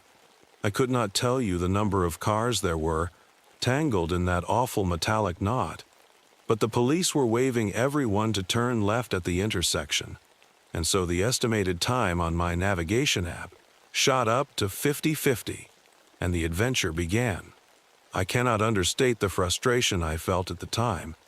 I have always lived my life in a constant state of stress and paranoia, which has only escalated in recent years. And the misery that caused became unbearable in moments like this. Moments when my plan was mercilessly shredded by forces beyond my control. The despair from first waking up returned, and I admit I was crying and screaming as I drove. This was, of course, until I found it. The first sign was the profound change in atmosphere, as the houses around me grew ever more decayed, twisting deeper into the city. I had reached a seemingly endless stretch of town in which all of the houses were of a single story, made in the most amateurish-looking adobe style, visibly not built with adobe, and you could not fit a person in between them. As this new artistic direction of the city continued to escalate, a certain emotion came upon me. Soon this part of town revealed itself to have genuinely stunning mountains. I was shocked. I suppose some trick in perspective made it impossible to see these mountains from anywhere else in the city. They were tall and angular, gaunt and menacing, but their summits were still the same sort of desert, and the mockeries of adobe-style architecture were becoming more and more squished up against the cliffs. Each front yard, for whatever reason, had a horribly beat-up boat in front of it. There were no signs of water, and the emotion was unmistakable now. You already know it was the emotion from the dream. With the escalation of these singularly bizarre features of the landscape to such an extreme that it was hard to imagine this as a real, functioning city, I became overcome by, and was soon drowning in, the most profound and all-encompassing hopelessness. I no longer cried. How could I be sad, or even frustrated, without a single sliver of hope? I grew blissfully resigned. But the most transformative part of this entire experience was when, between two of the towering peaks both suddenly devoid of life, there were no shoddy adobe dwellings. There were no people who were invariably walking with brown paper bags now. There were not even plants. It was the most inconceivably barren desert that's metaphysically possible. I should have seen tall buildings off in the distance. I did not. Driving past this, slowly because of the traffic, I was transfixed. I rolled down my windows in awe and almost crashed into the car in front of me. But before I could savor it, I had passed this gap in the mountains. I was back among those same houses and people and plants and brown paper bags, and I was driving away from the place from the dream. Yet I found it. With grim determination, I allowed my phone to guide me the rest of the way to my prophet. I was desperate to share with him my grand discovery, the most profound wonder. He needed to know he was right all along, and those fools who doubted don't deserve the place from the dream.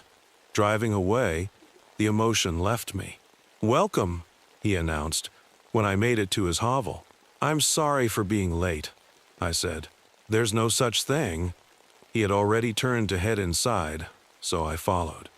This cramped, drab, downright horrid place, which he claimed to be renting but we all suspected he was squatting in, was the closest natural location to evoking the emotion of the dream.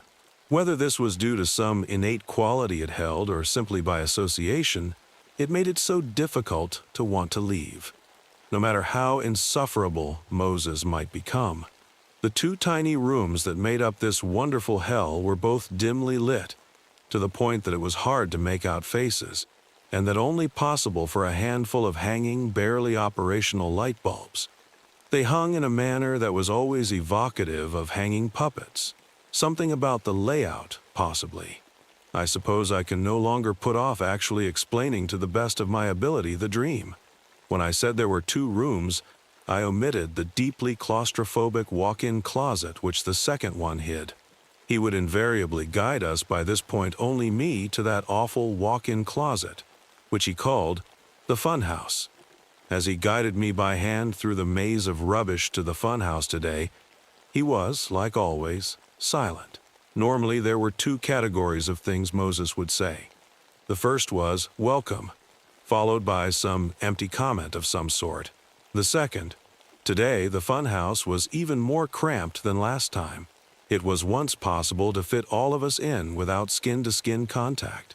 Fortunately, no one had to depart again. Our carriage will likely have to depart a few members at the next stop as we seem to have reached capacity. My phone battery is at 78%, so I will stop here. Please heed my warning. If you board a train with no one on it, immediately get off. The shadows are getting closer, and this next story will show you why. I am a psychologist, and I work at a clinic in Los Angeles, a place that, at first glance, conveys a calm and professional atmosphere. I've been here for 2 years now, long enough to adapt to the routine and build good relationships with colleagues and patients. The clinic is located in an old building in the city center, with wide hallways and walls painted in neutral tones. There were many patients, each with unique stories and deep pain. Among them, there was one case that still weighs heavily on my conscience: the suicide of a patient I was treating. It was an event that deeply marked me, but I prefer not to go into too much detail about it. And then there was a day that changed everything. I was in my office, organizing some notes while waiting for my scheduled appointments. The morning had been quiet so far, and my next patient wasn't due for another hour and a half. I took the time to review reports, but I was interrupted by the phone ringing. "Doctor, are you busy?" "Not at the moment. Why?" "There's a young man at the reception. He seems very anxious. He insists on speaking with you." "Is it for a session?" I heard the receptionist move the phone away for a moment, exchanging a few quick muffled words with the young man. When she returned, she sounded slightly more uneasy. "Yes," he said, "it's for a session." "Should I send him up?" "Sure. Send him in." I hung up the phone and adjusted the chair in my office. While I did take some emergency cases, it was rare for someone to show up without an appointment. That made me feel slightly uneasy, but I had no reason to refuse. Perhaps it was just another patient in urgent need of help. After a few minutes, I heard firm footsteps in the hallway. I stood up and walked to the door, opening it to greet the young man. He was in his early 20s, perhaps, with a lost look in his eyes and labored breathing. "Come in, please," I said, trying to sound welcoming. He stepped inside slowly, glancing at every corner of the room as if he were assessing something. He sat down in the chair across from mine but didn't relax. His hands trembled slightly, and he seemed to be on constant alert. "So, how can I help you?" I asked, picking up my notepad. He didn't respond right away. Instead, he leaned forward, clasping his hands together and staring at the floor. When he finally spoke, his voice was low, almost a whisper. "Do you believe in things that can't be explained?" I was surprised by the question, but maintained my professional demeanor. Many people have experiences they consider unexplainable. Would you like to share yours with me?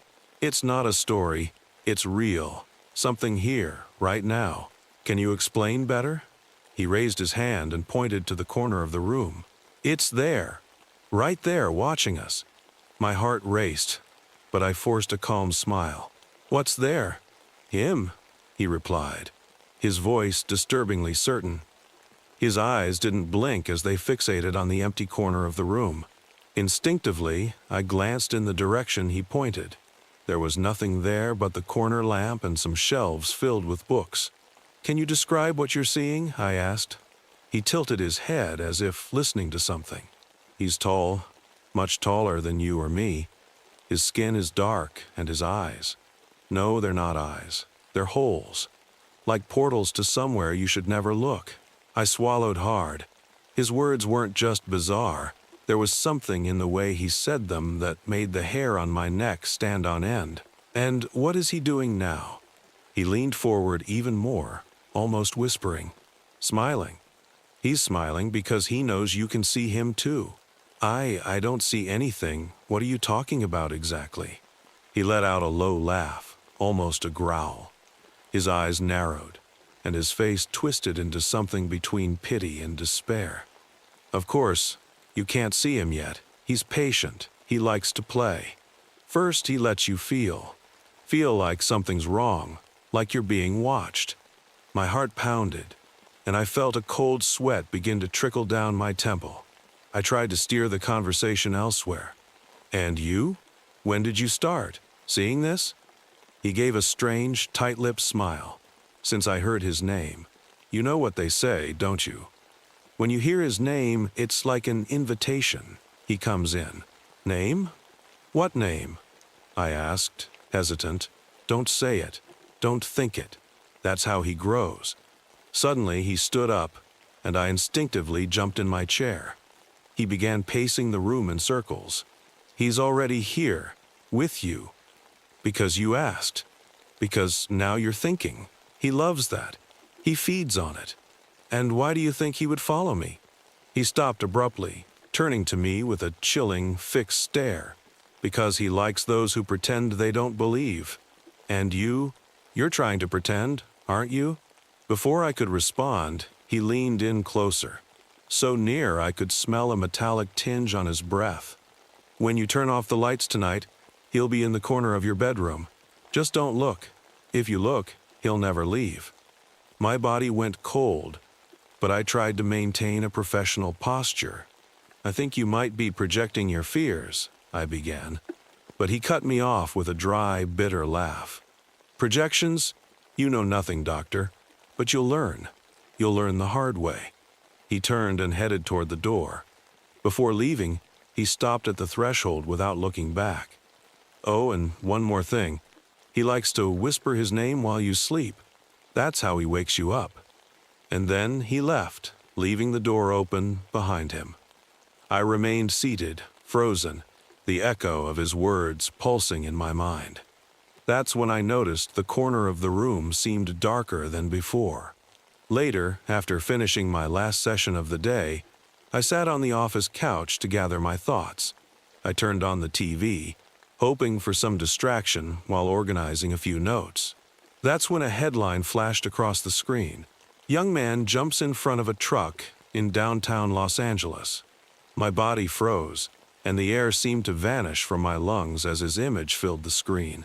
It was the same young man who had sat across from me just hours ago, talking about presences and whispers. The reporter's voice continued. "Witnesses say the young man appeared distressed, pacing back and forth on the sidewalk, before suddenly throwing himself in front of the vehicle. He was carrying no identification but was recognized through medical records." The reporter kept talking, but I didn't want to hear more. I turned off the TV and stood up, feeling a strange weight pressing on my shoulders, as if something had been building all day. I decided I needed a break and went to the common area for a coffee with the clinic staff. Conversations there were always light, full of laughter and casual comments about the day. It helped distract Meat, least for a while. Later, I grabbed my things and headed home. Traffic was busy, as usual, and my mind felt blank, as if the day had been just another in the routine. It was strange, almost unsettling. I couldn't quite remember the details of the morning, the conversation with the young man, or even what I felt when I saw the news. It was as if a fog had settled over my memory, erasing everything slowly. At home, I took a hot shower and tried to unwind on the couch, watching my favorite show. My eyes grew heavy, and before I knew it, I had dozed off right there, still clutching the remote. I woke in the middle of the night with a start. My heart was racing, though I didn't know why. That's when I realized something was wrong. The room was steeped in a heavy darkness, more oppressive than usual, as if the night itself had closed in around me. And then I heard it, a voice, low and drawn out, right next to my ear. It was cold, almost icy, and the words were whispered with an unsettling clarity. "Do you remember now?" I jumped out of bed. A scream caught in my throat, but my feet slipped on the rug, and I hit the floor hard, slamming my elbow. Instinctively, I crawled to the corner of the room, my heart pounding as I tried to escape the suffocating sensation of being watched. I stayed silent, staring into the darkness for what felt like an eternity, 15 long seconds. My eyes scanned the room, searching for movement, for any sign that I wasn't alone. But there was nothing. And then I heard it, a voice, deep, drawn out, and impossibly close, as if someone were whispering directly into my ear. "You know my name." My entire body froze. A chill raced down my spine. It was impossible. I didn't know the name. How could I? Or did I? I tried to convince myself it was just my mind playing tricks on me. But the voice came again, clearer now, almost amused. You thought of it, didn't you? That's how it starts. I looked toward the darkest corner of the room, the one that seemed deeper than it should be. I understand it is scary when you are new, but children are nearby. Awestruck, I looked around and saw a woman holding a child to the immediate right of me, staring at me with a frown. I apologized and looked back at Luna. James, please explain to me what is happening, and how you and everyone else got onto my carriage. Luna frowned. Luna, well, actually I don't fully understand it. I've been on here for the last 2 weeks, and from what I have gathered, everyone ended up here after getting onto a train with no one else on it, and then suddenly, the lights in the carriage go out, and a very bright light blinds them. When you finally regain your vision and senses, you realize you are no longer alone. Sounds like what you experienced? After registering what she said, I replied, James, yeah, that's what I just experienced. Luna smiled. Luna, yep, I remember going through that. James, wait, didn't you say you've been on here for 2 weeks? Have you not gotten to your stop? Luna laughed. Luna, funny thing, I don't think my stop exists anymore, and I'm willing to bet yours doesn't either. Her last statement made me nervous. James, what do you mean by that? Luna, exactly what I said. My stop and your stop no longer exist. I don't know if you will believe this. It took me a few days, but once you experienced that flash, you transcended into a different plane of reality. Her remark makes me want to question her sanity, a different reality. She couldn't be serious, but before I could respond, she cut me off. Luna, trust me, I know it sounds crazy, but can you think of an explanation for how you entered an empty carriage, the light went out? You somehow saw a bright light that made you temporarily blind, and then when you regained your sight, you found yourself in a loaded carriage with people in different states of cleanliness? I sat with her remark for a while and eventually had to concede to her question. I had no idea how anything had happened in the last 5 minutes. Still, I couldn't believe that 1 second I was on my way home, and the next I was in an entirely different existence. James, okay, so if what you said is true, how do I get out of here? Do I need to get off and board a train going in the opposite direction? Before I could continue, she cut me off. Luna, there is no going back, and trust me, you don't want to get off this train. Puzzled, I had to ask the obvious. James, well, why not? After a moment of silence, Luna looked uncomfortable. Luna, like I said, we are in a different reality. None of the stops are in our previous reality, and each stop is a game of Russian roulette. In my short time here, I've seen several different stops. Some look nice, like the front cover of a luxury resort brochure. Others look, well, less inviting. Luna stopped and seemed to stare off into a horizon that wasn't there. James, what wasn't inviting about it? Luna seemed uncomfortable but responded. Luna, well, one stop looked like hell. Like an actual lake of fire with the sounds of thousands of people screaming in pain. In the distance, there were flying demons that looked like bats, but were the size of a small airplane. I could feel the intense heat from the open door. Of course, no one got off at that stop. This was still all too much for me to comprehend. 1 second, I'm on my way home, and the next, I'm here learning that hell is an actual place I could get off at. While gearing up to ask more questions, the train began to slow down, and the intercom said, Intercom. All right, passengers, the next stop is Pearl Wave Bay.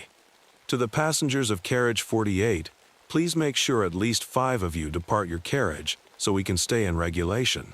If 5 do not volunteer, we will have to send the authority to choose which of you to remove. The person on the intercom spoke in a startling, soft, but disturbing voice. I looked out the window as we began to stop at Pearl Wave Bay. It was beautiful, reminiscent of Luna's earlier comment that some stops look like the front cover of a luxury resort brochure. In the distance was a beach with sparkling water. The beach was abandoned but had several umbrellas with chairs set up. There were also a few Caribbean-style huts that appeared abandoned. The sky was a bright blue, with only a few clouds scattered across the sky. The sun was shining, and I could feel its warmth coming through my window. Overall, this looked like a dream location. I turned to Luna, who appeared to have a grim facial expression. "James, hey, what's wrong? This looks like a great vacation spot?" "Luna, that's the thing. It looks like a great place to get off and stay, right? You don't know if this is a facade to make you feel welcome for slaughter, or just a nice beach." "James, a slaughter? What are you talking about?" Before Luna could respond, I saw 4 people from the carriage next to ours get off at the stop. I looked at the door and saw that it was the 48th carriage that the intercom spoke about. That would make the carriage I am in the 49th. The 4 people who exited the carriage appeared to be a family with a father and mother figure and 2 kids, one a boy and the other a girl. The parents looked to be in their 40s, while the boy looked 12 and the girl appeared to be 8. They also looked like they were still reasonably clean, similar to me, so they must have just gotten on the train in the last day or so. They huddled around the father, trying to appear confident in their decision to get off at this location. While watching them make slow steps further away from the train, I heard the intercom come back on. Intercom. Carriage 48. Only 4 of the 5 have gotten off.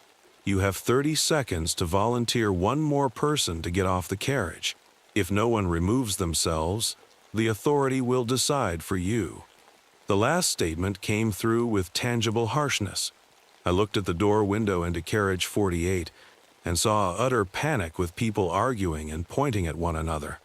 From what I could hear through the door, people were yelling, You have been here the longest." I also hear someone yell, "You are the oldest. Sacrifice yourself." I saw no one get off, and after 30 seconds, the intercom came back on. Intercom. All right, carriage 48. The authority is coming to remove one of you. Suddenly, carriage 48 turned quiet. I turned to Luna to ask, "James, who or what is the authority?" "Luna, you will see soon enough." I looked out the train window and saw the family standing close by, but they all turned to look at the carriage they had previously stepped out of. Suddenly, a massive figure standing around 8 feet tall came walking toward carriage 48 from what looked like the front of the train. The figure, who I assumed was the authority, mentioned over the intercom, appeared human but without a nose or mouth. It only had 2 eyes, which burned a dark crimson. It was wearing what seemed to be an old train conductor outfit. It walked past the family and stepped into carriage 48. Frantic screaming erupted in the carriage next door, and around 5 seconds later, the authority stepped back out with a young woman. The woman was carried by her left leg, which looked twisted and broken. She was frantically trying to claw at the doorway or anything she could to hold on to. Her hands finally found the door handle, and she clutched it with all her might. The authority kept walking forward until it realized the woman was holding onto the door handle. The authority let go of her leg and grabbed her left arm. Without hesitation, the authority ripped the woman's hand off. The woman released the door handle with her other hand to grasp her newly amputated limb. Blood from the woman's arm was shooting everywhere, including on the family, who I just realized were screaming bloody murder. In a moment of intense courage, the father charged the authority and tried to tackle it to the ground. However, the authority didn't budge and instead turned towards the man with no facial expression. When the man realized his mistake, he turned back towards his family to run. Still, it was no use as the authority grabbed a hold of him by his head and, within an instant, popped his head open like a watermelon. It was chaos. The children were screaming, trying to run towards their now-deceased father while the mother held onto them with a face of horror. The authority turned back towards the front of the train. It returned to the engine from where it came, disregarding the carnage it left outside carriage 48. Soon after the authority boarded the engine, the train began to pull off. As we began to pass by the 5 passengers, I made eye contact with the young woman who expressed genuine, untamed fear. The intercom came back on. Intercom. Let's hope our former passengers enjoy their stay at Pearl Wave Bay. I looked at Luna, whose facial expression seemed to be a mix of sorrow and resignation. She turned away and made her way back to her seat. I turned back to the horizon before we passed through a tunnel to leave Pearl Wave Bay. I could swear I saw large ripples in the water in the distance before the bricks and dark of the tunnel cut off my gaze. After Pearl Wave Bay, we stopped at a few other locations. One was a snowy wonderland, one was a forest village, and the last was a mountain cabin. Fortunately, no one had to depart again.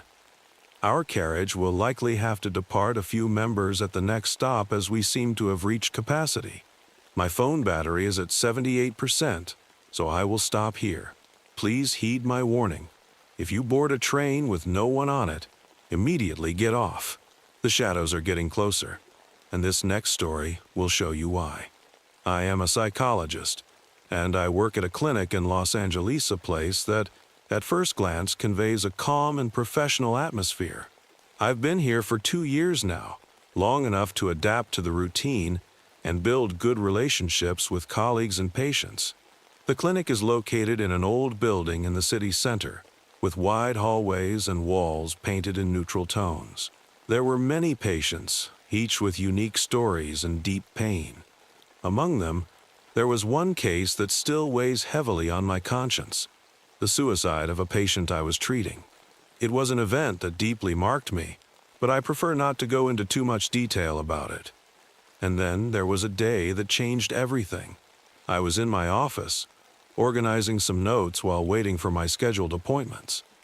The morning had been quiet so far, and my next patient wasn't due for another hour and a half. I took the time to review reports, but I was interrupted by the phone ringing. "Doctor, are you busy?" "Not at the moment. Why?" "There's a young man at the reception. He seems very anxious. He insists on speaking with you." "Is it for a session?" I heard the receptionist move the phone away for a moment, exchanging a few quick muffled words with the young man. When she returned, she sounded slightly more uneasy. "Yes," he said, "it's for a session." "Should I send him up?" "Sure. Send him in." I hung up the phone and adjusted the chair in my office. While I did take some emergency cases, it was rare for someone to show up without an appointment. That made me feel slightly uneasy, but I had no reason to refuse. Perhaps it was just another patient in urgent need of help. After a few minutes, I heard firm footsteps in the hallway. I stood up and walked to the door, opening it to greet the young man. He was in his early 20s, perhaps, with a lost look in his eyes and labored breathing. "Come in, please," I said, trying to sound welcoming. He stepped inside slowly, glancing at every corner of the room as if he were assessing something. He sat down in the chair across from mine but didn't relax. His hands trembled slightly, and he seemed to be on constant alert. "So, how can I help you?" I asked, picking up my notepad. He didn't respond right away. Instead, he leaned forward, clasping his hands together and staring at the floor. When he finally spoke, his voice was low, almost a whisper. "Do you believe in things that can't be explained?" I was surprised by the question, but maintained my professional demeanor. Many people have experiences they consider unexplainable. Would you like to share yours with me? It's not a story, it's real. Something here, right now. Can you explain better? He raised his hand and pointed to the corner of the room. "It's there, right there, watching us." My heart raced, but I forced a calm smile. "What's there?" "Him," he replied, his voice disturbingly certain. His eyes didn't blink as they fixated on the empty corner of the room. Instinctively, I glanced in the direction he pointed. There was nothing there but the corner lamp and some shelves filled with books. "Can you describe what you're seeing?" I asked. He tilted his head as if listening to something. "He's tall, much taller than you or me. His skin is dark, and his eyes. No, they're not eyes. They're holes. Like portals to somewhere you should never look." I swallowed hard. His words weren't just bizarre. There was something in the way he said them that made the hair on my neck stand on end. "And what is he doing now?" He leaned forward even more, almost whispering. "Smiling. He's smiling because he knows you can see him too." I don't see anything. What are you talking about exactly?" He let out a low laugh, almost a growl. His eyes narrowed, and his face twisted into something between pity and despair. "Of course, you can't see him yet. He's patient. He likes to play. First, he lets you feel like something's wrong, like you're being watched." My heart pounded, and I felt a cold sweat begin to trickle down my temple. I tried to steer the conversation elsewhere. "And you? When did you start seeing this?" He gave a strange, tight-lipped smile. "Since I heard his name. You know what they say, don't you? When you hear his name, it's like an invitation. He comes in." "Name? What name?" I asked, hesitant. "Don't say it. Don't think it. That's how he grows." Suddenly he stood up, and I instinctively jumped in my chair. He began pacing the room in circles. "He's already here, with you. Because you asked. Because now you're thinking. He loves that. He feeds on it. And why do you think he would follow me?" He stopped abruptly, turning to me with a chilling, fixed stare. "Because he likes those who pretend they don't believe. And you're trying to pretend, aren't you?" Before I could respond, he leaned in closer. So near I could smell a metallic tinge on his breath. "When you turn off the lights tonight, he'll be in the corner of your bedroom. Just don't look. If you look, he'll never leave." My body went cold, but I tried to maintain a professional posture. "I think you might be projecting your fears," I began. But he cut me off with a dry, bitter laugh. "Projections? You know nothing, doctor. But you'll learn. You'll learn the hard way." He turned and headed toward the door. Before leaving, he stopped at the threshold without looking back. "Oh, and one more thing. He likes to whisper his name while you sleep. That's how he wakes you up." And then he left, leaving the door open behind him. I remained seated, frozen, the echo of his words pulsing in my mind. That's when I noticed the corner of the room seemed darker than before. Later, after finishing my last session of the day, I sat on the office couch to gather my thoughts. I turned on the TV, hoping for some distraction while organizing a few notes. That's when a headline flashed across the screen. "Young man jumps in front of a truck in downtown Los Angeles." My body froze, and the air seemed to vanish from my lungs as his image filled the screen. It was the same young man who had sat across from me just hours ago, talking about presences and whispers. The reporter's voice continued. "Witnesses say the young man appeared distressed, pacing back and forth on the sidewalk, before suddenly throwing himself in front of the vehicle. He was carrying no identification but was recognized through medical records." The reporter kept talking, but I didn't want to hear more. I turned off the TV and stood up, feeling a strange weight pressing on my shoulders, as if something had been building all day. I decided I needed a break and went to the common area for a coffee with the clinic staff. Conversations there were always light, full of laughter and casual comments about the day. It helped distract meat, least for a while. Later, I grabbed my things and headed home. Traffic was busy, as usual, and my mind felt blank, as if the day had been just another in the routine. It was strange, almost unsettling. I couldn't quite remember the details of the morning, the conversation with the young man, or even what I felt when I saw the news. It was as if a fog had settled over my memory, erasing everything slowly. At home, I took a hot shower and tried to unwind on the couch, watching my favorite show. My eyes grew heavy, and before I knew it, I had dozed off right there, still clutching the remote.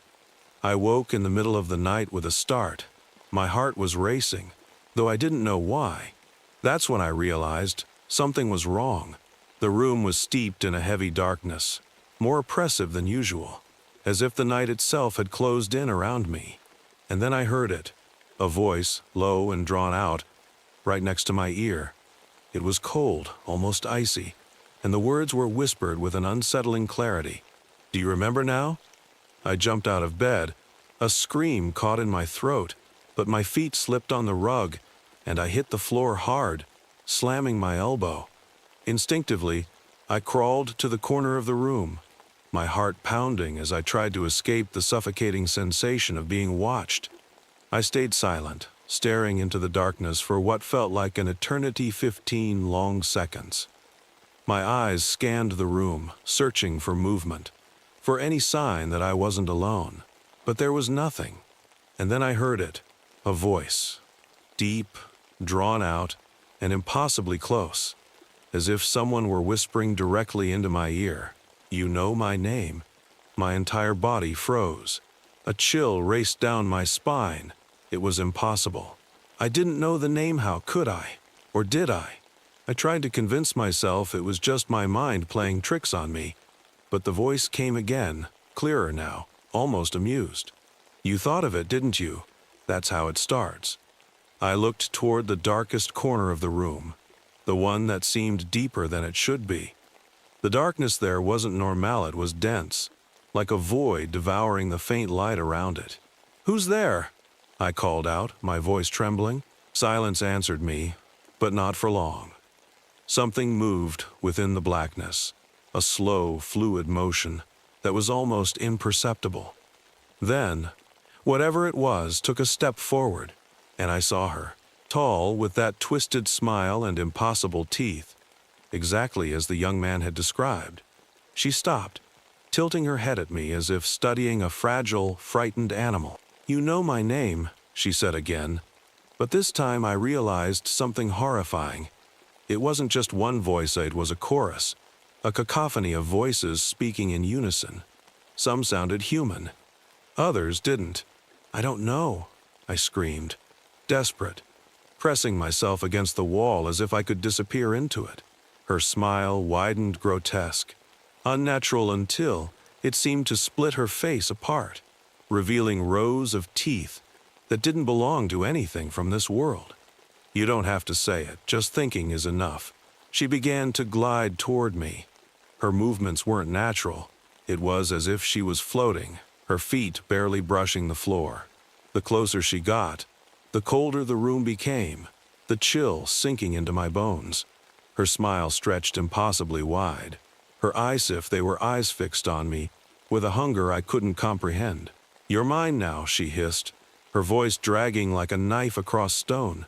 It was followed by a laughter that didn't come from her alone, it echoed from every corner of the room.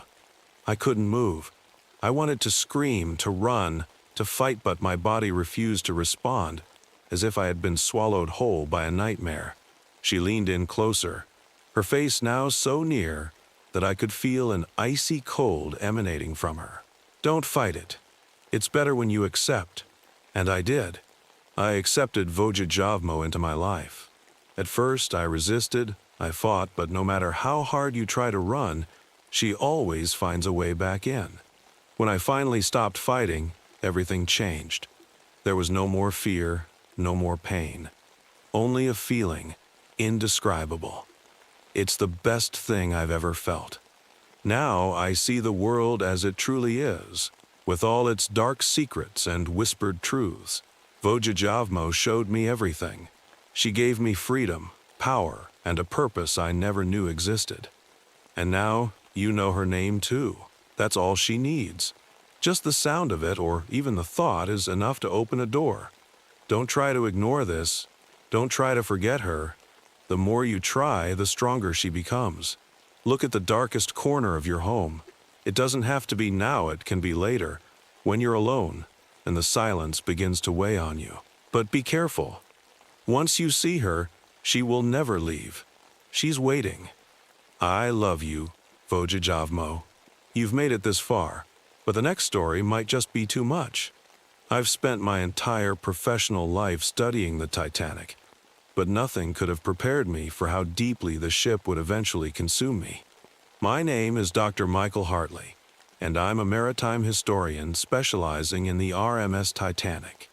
For 20 years, I've dedicated my life to understanding every minute detail of that tragic voyage: the passengers, the crew, the intricate social dynamics, the fatal design flaws.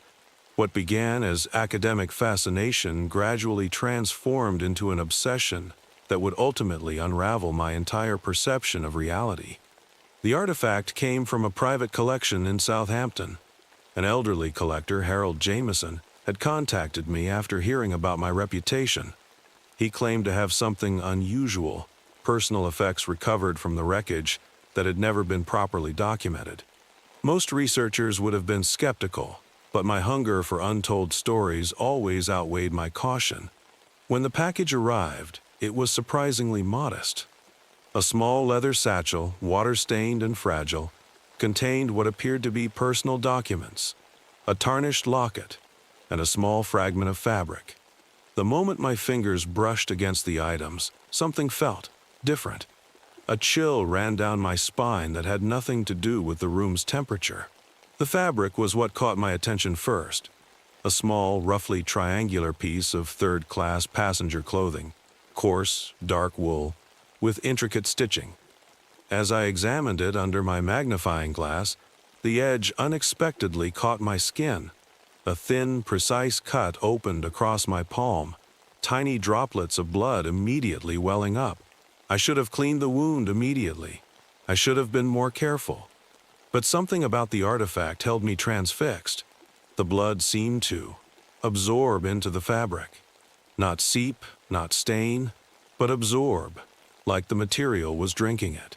For a split second, I could have sworn the fabric's color deepened, becoming richer, more vibrant.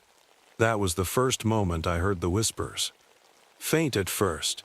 So quiet I initially thought it was the wind or the ambient noise of my study. Fragmented words in a language that felt both foreign and intimately familiar. Desperate, terrified. No escape.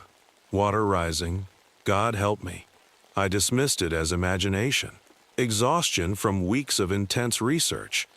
But as the days progressed, the whispers became more persistent, more defined. By the third night, I knew something fundamental had changed. The dreams began. Vivid, horrifyingly detailed nightmares that felt less like dreams and more like memories. I wasn't just observing, I was experiencing. I was Thomas Riley, a 22-year-old Irish immigrant from a small village outside Dublin, third-class passenger. Dreaming of a better life in America, scraped together every penny for that ticket on the Titanic. In these dreams, these memories, I could feel the cramped conditions of steerage, the smell of unwashed bodies, the constant background noise of children crying, adults speaking in a dozen different languages, the hope, the desperation. And then, the ice. The first impact was nothing like the dramatic Hollywood depictions. A subtle shudder. Most passengers didn't even realize something was wrong. But Thomas knew. Something in his bones understood the terrible mathematics of what was happening. Water, cold, rising. Panic would come later. First would be the terrible, suffocating realization of doom.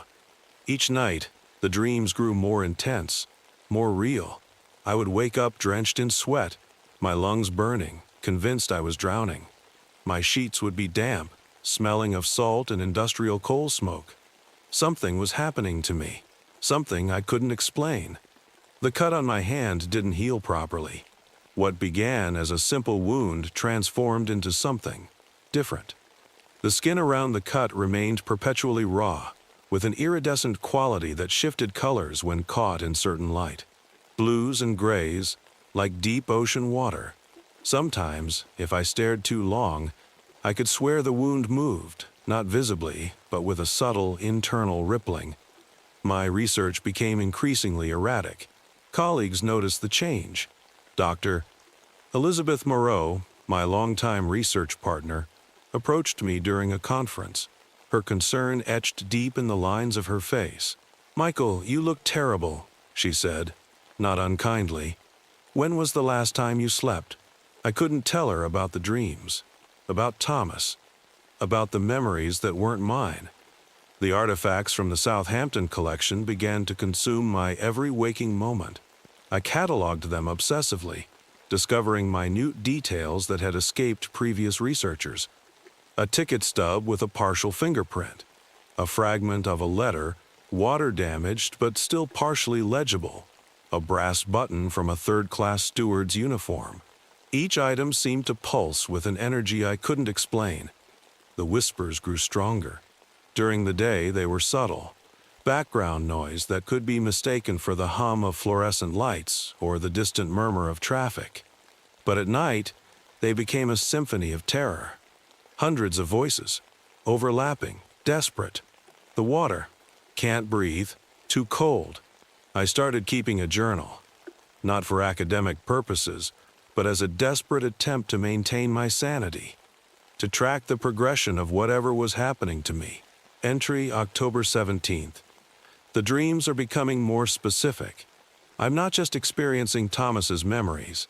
I'm beginning to understand his entire life, his hopes, his fears, the smell of his mother's bread, the calluses on his hands from working the fields, the weight of his single best suit, purchased specifically for the journey to America. I know the exact moment he realized the ship was doomed. It wasn't a sudden revelation, not a dramatic moment of terror, just a slow, terrible understanding that crept into his consciousness like ice-cold water. The cut on my hand started to change. Small, intricate patterns began to emerge around the wound, patterns that looked like nautical maps, like the complex network of corridors inside the Titanic. Thin, blue-gray lines that seemed to move when I wasn't directly looking at them. My sleep became a battlefield. One moment, I was Dr. Michael Hartley, respected historian, meticulous researcher. The next, I was Thomas Riley, poor, desperate, trapped. The boundary between us was dissolving, and something else was emerging, something that had been waiting, buried deep beneath the cold Atlantic waters for over a century, something that wanted to be remembered. By November, I was losing myself. My apartment became a sprawling archive of Titanic ephemera, walls covered in maritime maps, passenger lists, and photographs. But these weren't just historical documents anymore. They were alive. The photographs. God, the photographs.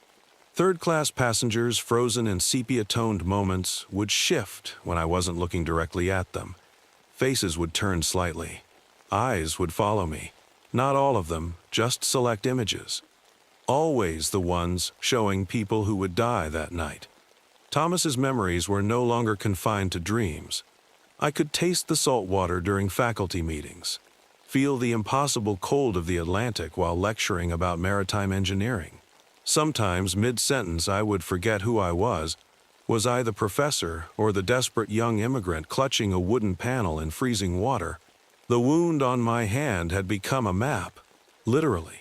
Intricate blue-gray lines now formed a precise topographical representation of the Titanic's lower decks. If I traced the lines with my finger, I could feel the ship's internal layout, could sense the exact location of each corridor, each compartment, the precise angles where water would first breach the hull. Dr. Moreau stopped calling. My department chair suggested a sabbatical. I was becoming something else, something between historian and haunting. One night, I discovered something in Thomas's memories that chilled me more than the phantom maritime cold that now perpetually surrounded me. He wasn't supposed to be on that ship.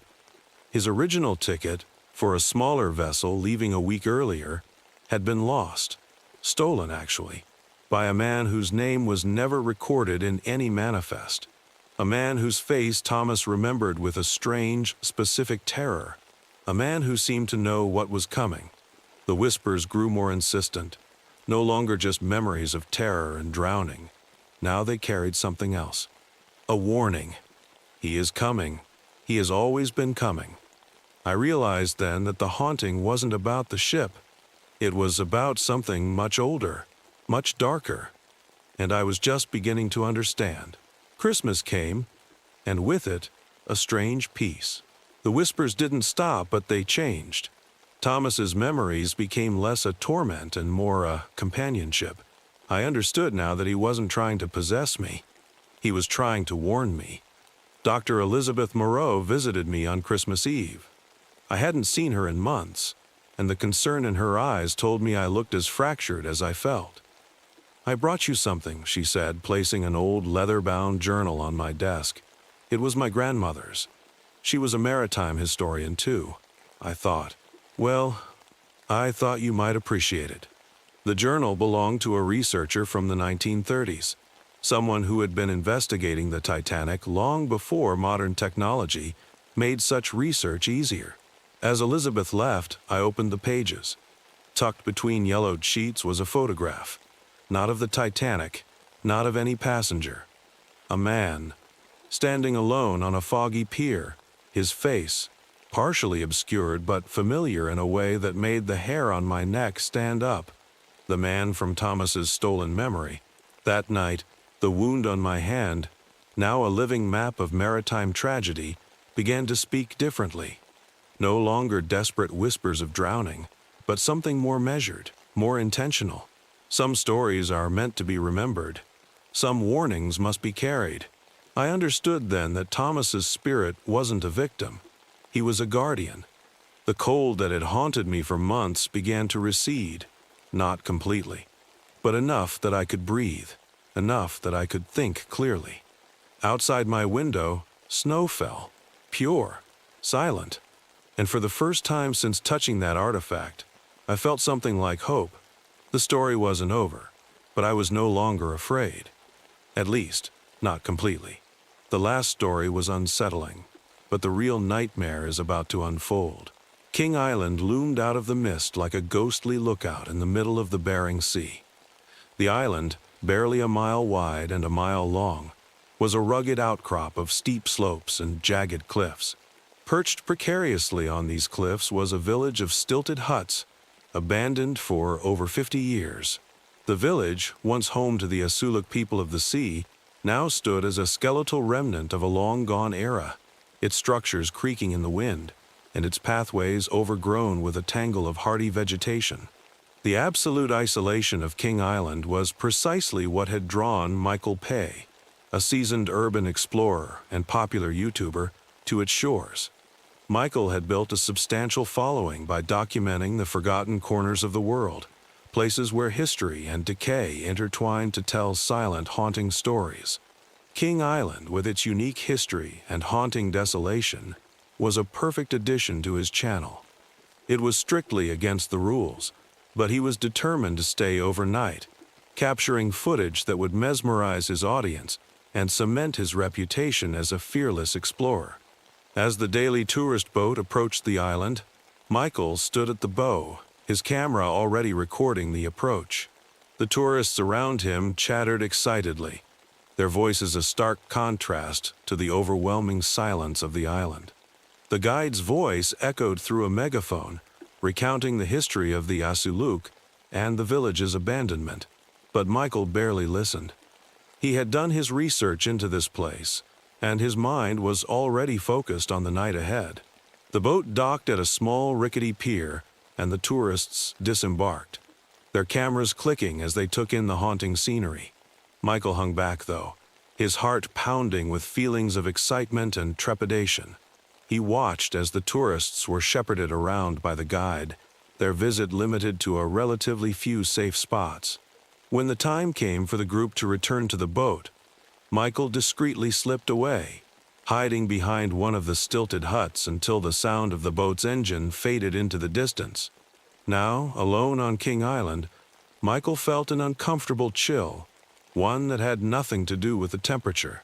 The island seemed to breathe around him, its silence suddenly profound, and yet also suffocating.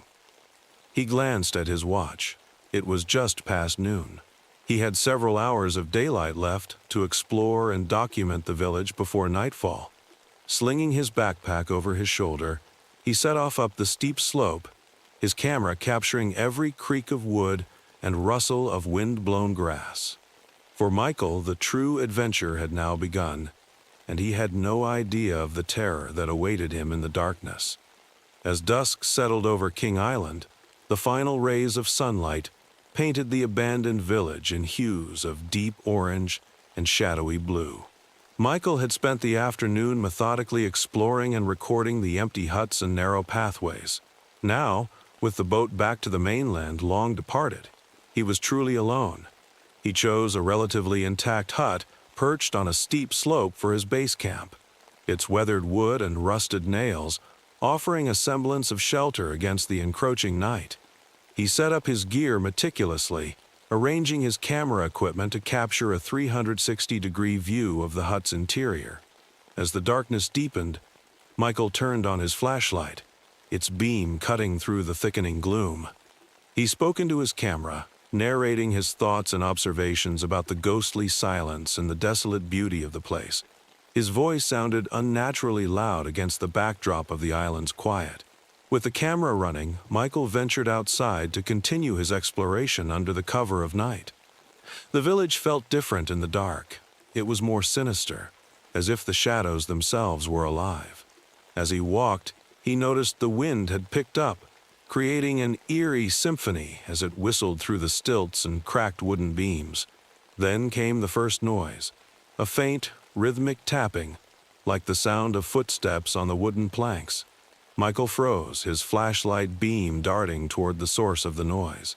He saw nothing but the empty village, the wind-swept paths, and the ghostly silhouettes of the huts.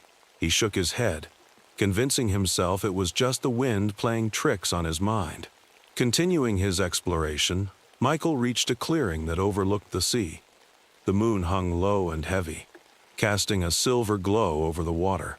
He paused to capture the scene, marveling at the haunting beauty of the island at night, when he heard it again, this time louder and closer. It was unmistakably the sound of footsteps, slow and deliberate. Michael swung around, his flashlight flickering as if the batteries were dying. The beam fell on a shadowy figure standing at the edge of the clearing, just beyond the reach of the light. His heart pounded as he squinted, trying to make out the features of the figure. But in the blink of an eye, it was gone, leaving only the swaying grass and the echo of his racing heartbeat. Returning to the hut, Michael felt the first pangs of true fear. He reviewed his footage, hoping to find a rational explanation. But the camera showed only what he had seen: an empty village, a desolate clearing, and a fleeting shadow. The hut's creaking grew louder, more persistent, like the steady drip of water from a faucet, and Michael could no longer ignore the growing sense of dread. As he settled into his sleeping bag, the wind outside seemed to carry whispers, faint and unintelligible. The hut groaned and creaked around him, each noise amplified in the silence. He tried to rationalize it as the natural sounds of an old structure, but deep down he knew something was very wrong. The island was not as abandoned as it seemed, and the spirits of the ancient people, restless and angry, were making their presence known. Sleep was elusive as Michael lay there, eyes wide open, every muscle in his body tense. He realized that he was not alone on King Island, and whatever was out there in the dark was watching and waiting. The first signs of haunting had made themselves known, and his stay on this desolate island was far from over. Dawn eventually arrived on King Island, but the sunlight did little to dispel the lingering sense of unease. Michael awoke from a restless sleep, his mind still haunted by the inexplicable sounds and shadows of the night before. Determined to uncover the island's secrets, he packed his gear and set out to explore more of the village in the stark light of day. As he navigated the narrow, overgrown paths, Michael stumbled upon an old communal area.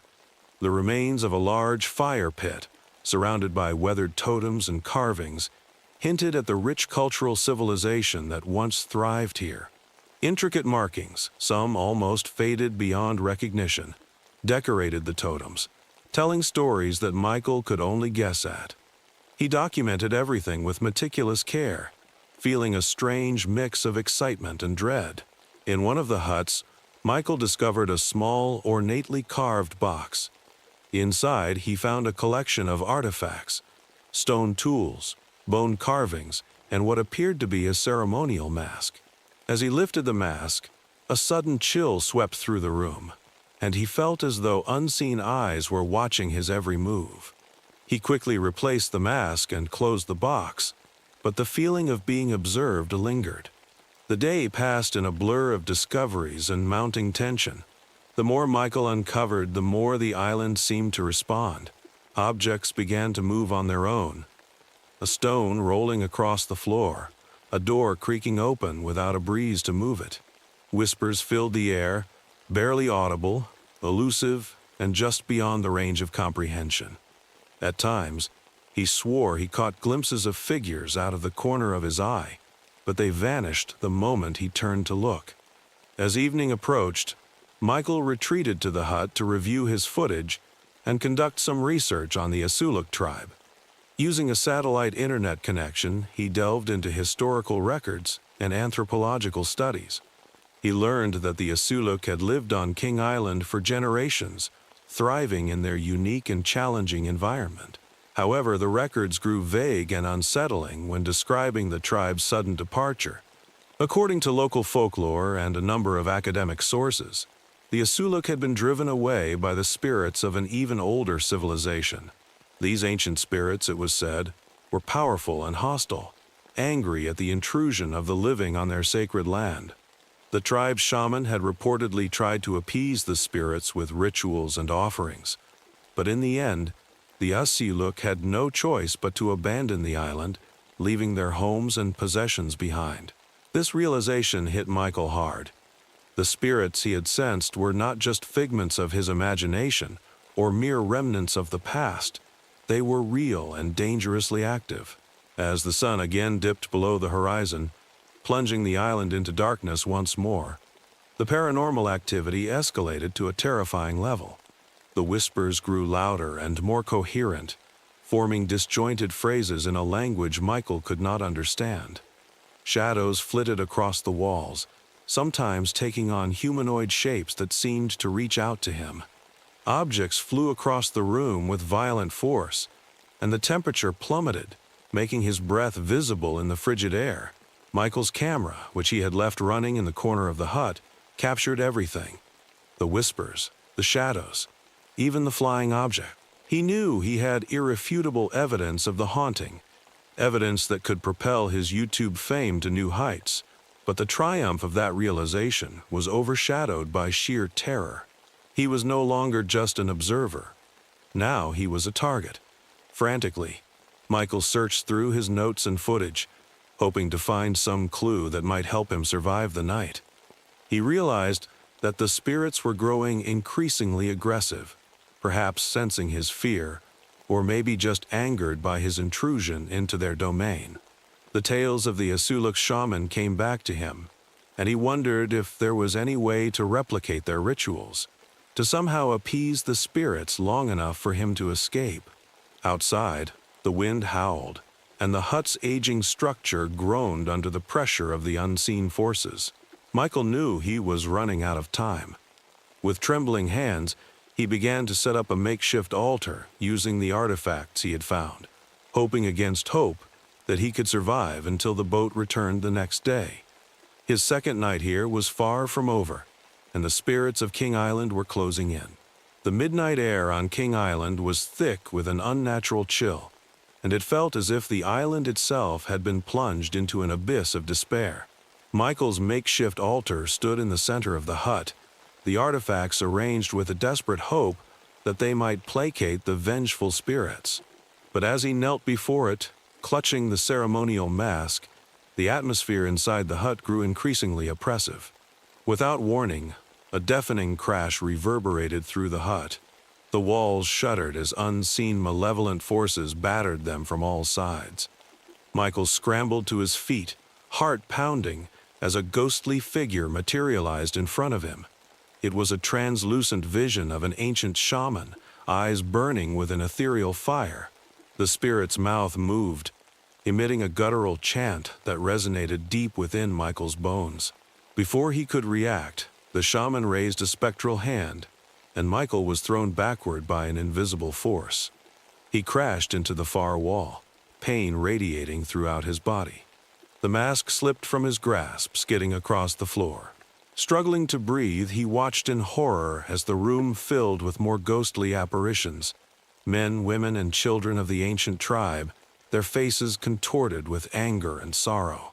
The spirits moved with purpose, their collective rage directed at Michael. Objects in the hut levitated and hurtled towards him, barely missing their mark. He ducked and dodged, each near miss intensifying his fear. His initial curiosity about the haunting had morphed into sheer terror. The realization that he was no longer an observer but a target fully sank in. Desperation clawed at his mind as he tried to formulate an escape plan. He grabbed his flashlight and darted out of the hut, the beams of light flickering erratically. The village outside was a maze of shifting shadows and supernatural glowing figures. Every direction seemed fraught with danger, but he knew he couldn't possibly stay in the hut. His thoughts raced as he considered his options. The boat would return at dawn, but that was hours away. He was trapped on the island with no immediate means of escape. The only chance he had was to survive until daylight. He remembered the old fire pit and the communal area he'd found earlier. Perhaps he could use the open space to his advantage, keeping the spirits at bay long enough to endure the night. As he ran through the village, the spirits pursued him relentlessly. Their whispers grew into a cacophony of wails and chants, their forms flickering in and out of existence. One spirit, more corporeal than the others, reached out and clawed at his arm. Pain shot through him as if he had been burned. He stumbled but forced himself to keep moving, adrenaline surging through his veins. Finally, he reached the clearing with the fire pit. He dropped to his knees and hastily gathered kindling and wood, praying that a fire might provide some kind of protection. His hands trembled as he struck a match, the tiny flame offering a glimmer of hope. After a short while, he managed to get a small fire going, the flickering flames illuminating the clearing. For a moment, the spirits seemed to hesitate, their forms wavering at the edge of the firelight. Michael took the opportunity to catch his breath, taking stock of the reality of his situation. He was alone, outmatched, and surrounded by hostile forces he barely understood. The curiosity that had driven him to explore King Island now felt like a cruel joke, replaced by a primal fear for his life. The spirits quickly regrouped, their resolve unbroken. They began to circle the fire, their chants growing louder, more insistent. Michael knew the fire wouldn't hold them off forever. As he stared into the flames, he recalled the rituals and offerings mentioned in his research. He needed to perform some form of appeasement, but he had no idea how or if it would even work. With no other options, he grabbed the ceremonial mask from his backpack and placed it on his face, hoping it would grant him some connection to the spirits. He mimicked the shaman's chants he had heard earlier, his voice trembling. The spirits paused, their eyes fixed on him with a mix of curiosity and suspicion. For a brief, hopeful moment, the island seemed to hold its breath. But then the shaman's spirit stepped forward, raising its hand once more. The fire blazed higher, and the ground beneath Michael's feet began to shake. He realized with dawning horror that his attempt at appeasement had only enraged them further. As the spirits closed in, Michael's fear reached its peak. He was out of time and options, facing the full wrath of the island's ancient inhabitants. His only hope now was to somehow endure the night and pray for dawn's arrival, when the boat would return and offer a chance at escape. The second night on King Island had turned into an unrelenting nightmare. Michael clung to the hope that he could survive until dawn, but the spirit showed no signs of abating. As he huddled by the fire, the shaman's spirit slowly advanced, its spectral form pulsing with a malevolent energy. The other spirits closed in as well, their chants reaching a fever pitch. Michael's mind raced as he tried to think of a strategy. His urban exploration skills had taught him to navigate any number of dangerous, unstable environments, and he knew he had to use those skills now. He took a deep breath, steeling himself for the fight of his life. Grabbing his flashlight and camera, he made a sudden dash away from the fire, heading towards the cliffs on the far side of the village. The spirits followed, their wrath tangible in the air. The ground beneath Michael's feet seemed to tremble with each step, and the whispers and wails of the spirits filled his ears, almost drowning out his own thoughts. He navigated the narrow paths and unstable ground with precision, avoiding pitfalls and crumbling structures. His flashlight beam bounced erratically, casting grotesque shadows that danced and swirled around him. As he climbed higher, the wind picked up, howling through the cliffs and adding to the cacophony of noise. Michael's breath came in ragged gasps, his muscles burning with exertion. He knew he couldn't keep this pace up for long, but stopping was not an option. He glanced at his watch. Dawn was still hours away, and he needed to buy himself more time. Reaching a high vantage point, Michael paused to catch his breath and reassess his situation. Below, the spirits swarmed the village, their glowing forms like a sea of angry fireflies. He could see the faint outline of the shore in the distance, where the boat would arrive with the first light of day. It was his only chance, but the path down was treacherous and filled with the restless dead. Suddenly, the shaman's spirit appeared in front of him, its eyes burning with an intense, otherworldly light. Michael stumbled back, nearly losing his footing. The spirit raised its arms, and the air around Michael grew thick and oppressive, as if the very atmosphere was trying to crush him. Gasping for breath, he realized he had to confront the shaman if he hoped to make it to the shore. Drawing on every ounce of courage, Michael stood his ground. He remembered the chants he had mimicked earlier and began to repeat them, his voice trembling but growing steadier with each word. The shaman's spirit hesitated, its form flickering. Encouraged, Michael continued, his voice rising above the howling wind and the spirit's wails. The shaman let out an unearthly scream, and Michael felt a force slam into him, knocking him to the ground. Pain shot through his body, but he forced himself to get up. He couldn't give in now. With a final desperate push, he shouted the last lines of the chant, his voice breaking the spectral tension around him. For a moment, everything went still. The spirits paused, their forms wavering. The shaman's eyes locked onto Michael's, and he felt a strange connection, as if the spirit was seeing him, truly seeing him, for the first time. Then, with a burst of light, the shaman vanished, and the other spirits began to fade, their energy dissipating into the night. But the danger wasn't over, and Michael knew the spirits could return at any moment. He seized the opportunity and began his descent towards the shore. The path was steep and slippery, and he had to use every bit of his agility and knowledge to avoid falling. The first hints of dawn were beginning to color the sky, casting a pale light over the island. As he neared the bottom, the spirits reappeared, more aggressive than ever. They surged towards him, their forms coalescing into a wall of spectral rage. Michael pushed himself harder, his legs burning with exhaustion, his mind a blur of fear and determination. The sound of the boat's horn in the distance spurred him on. Finally, he burst through the last of the undergrowth, the rocky shore now within running distance. The boat was approaching, its lights cutting through the early morning mist. Michael waved frantically, his voice hoarse as he shouted for help. The spirits were closing in, their whispers now a deafening roar in his ears. He knew he had survived a night of unimaginable horror, but the experience had left its mark. The footage he had captured would prove the existence of the supernatural, but at a cost he had never anticipated. The island's secrets had nearly claimed his life, and if he was to successfully escape, he knew their whispers would haunt him forever.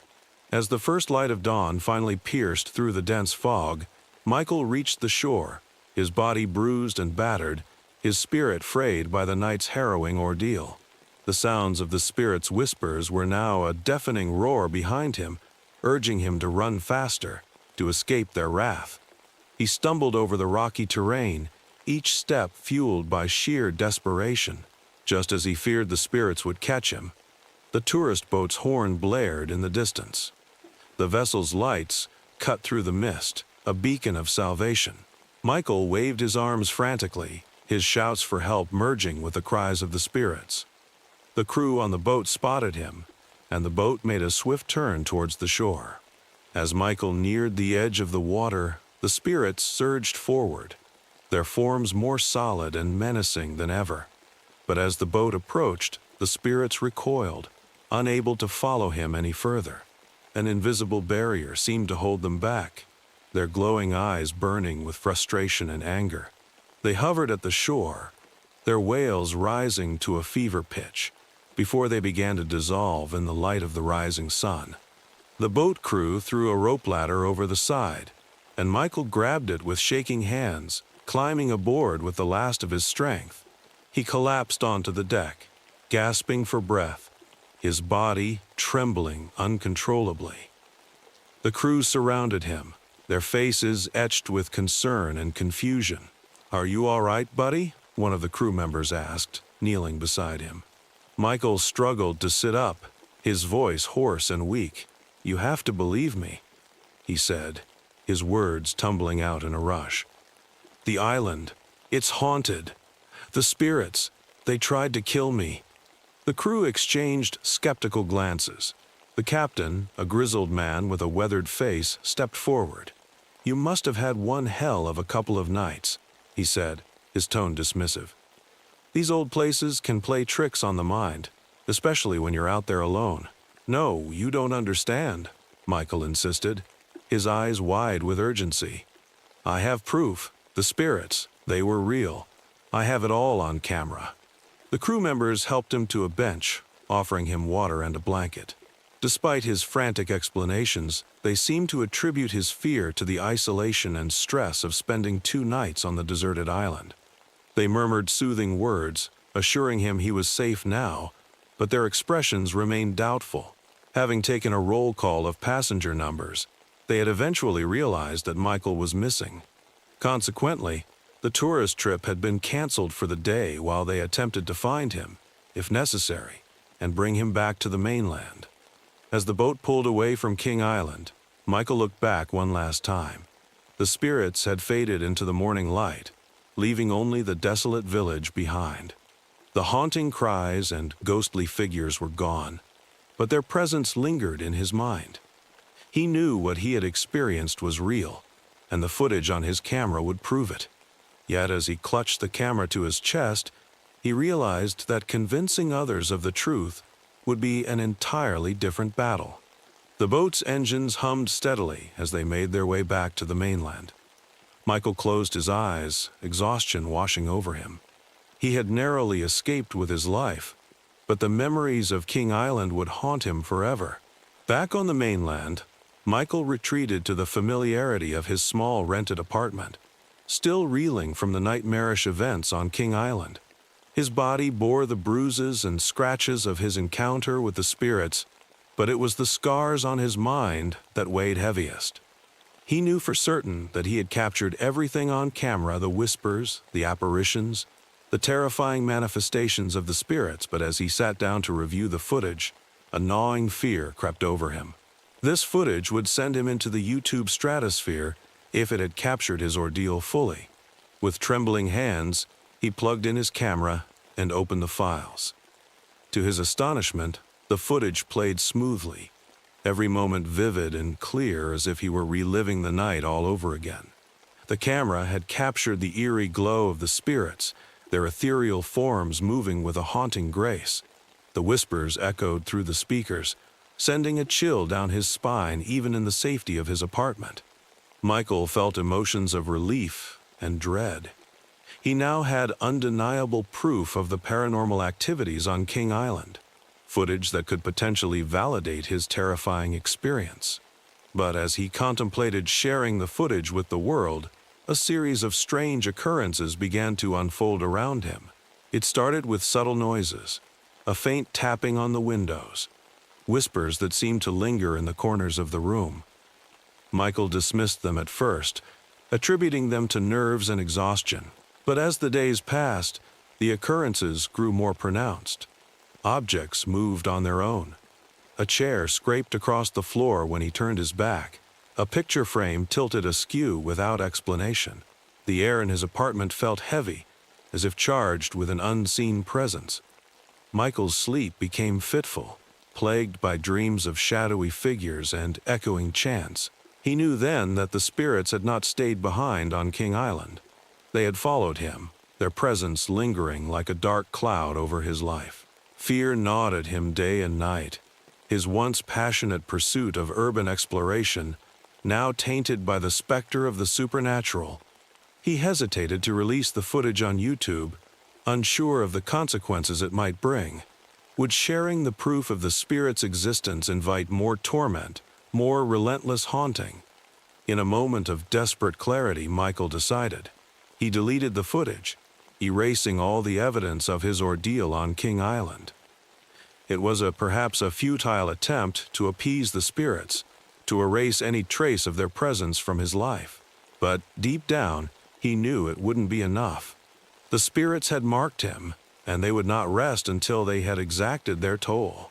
As he sat alone in his darkened apartment, haunted by the memories of King Island and the unseen forces that now surrounded him, Michael realized the true twist of his story. The spirits had won. They had not only driven him to the edge of terror, but had followed him back to ensure he would never forget the price of trespassing into their realm. And so, Michael Pay, once a fearless explorer of abandoned places, slowly became a prisoner of his own fear, forever haunted by the spirits of King Island and the chilling truth that some ghosts never truly leave the places they haunt, while others never leave those that trespass their home. Are you ready for what's next? Because it's not for the faint of heart. Last month, I moved into a century-old house on the outskirts of town. It was the kind of place that realtors sell by calling it full of character, creaky floors, dimly lit hallways, and a basement that smelled like mold and regret. I was told the house had been empty for years, but I didn't ask why. I just wanted an affordable place to live. The basement was a nightmare from the start. Damp concrete walls, a single flickering bulb, and a feeling that you weren't alone. But it was the only place with enough space to store my boxes, so I made peace with its bad vibes. At least, I thought I had until the night I found the door.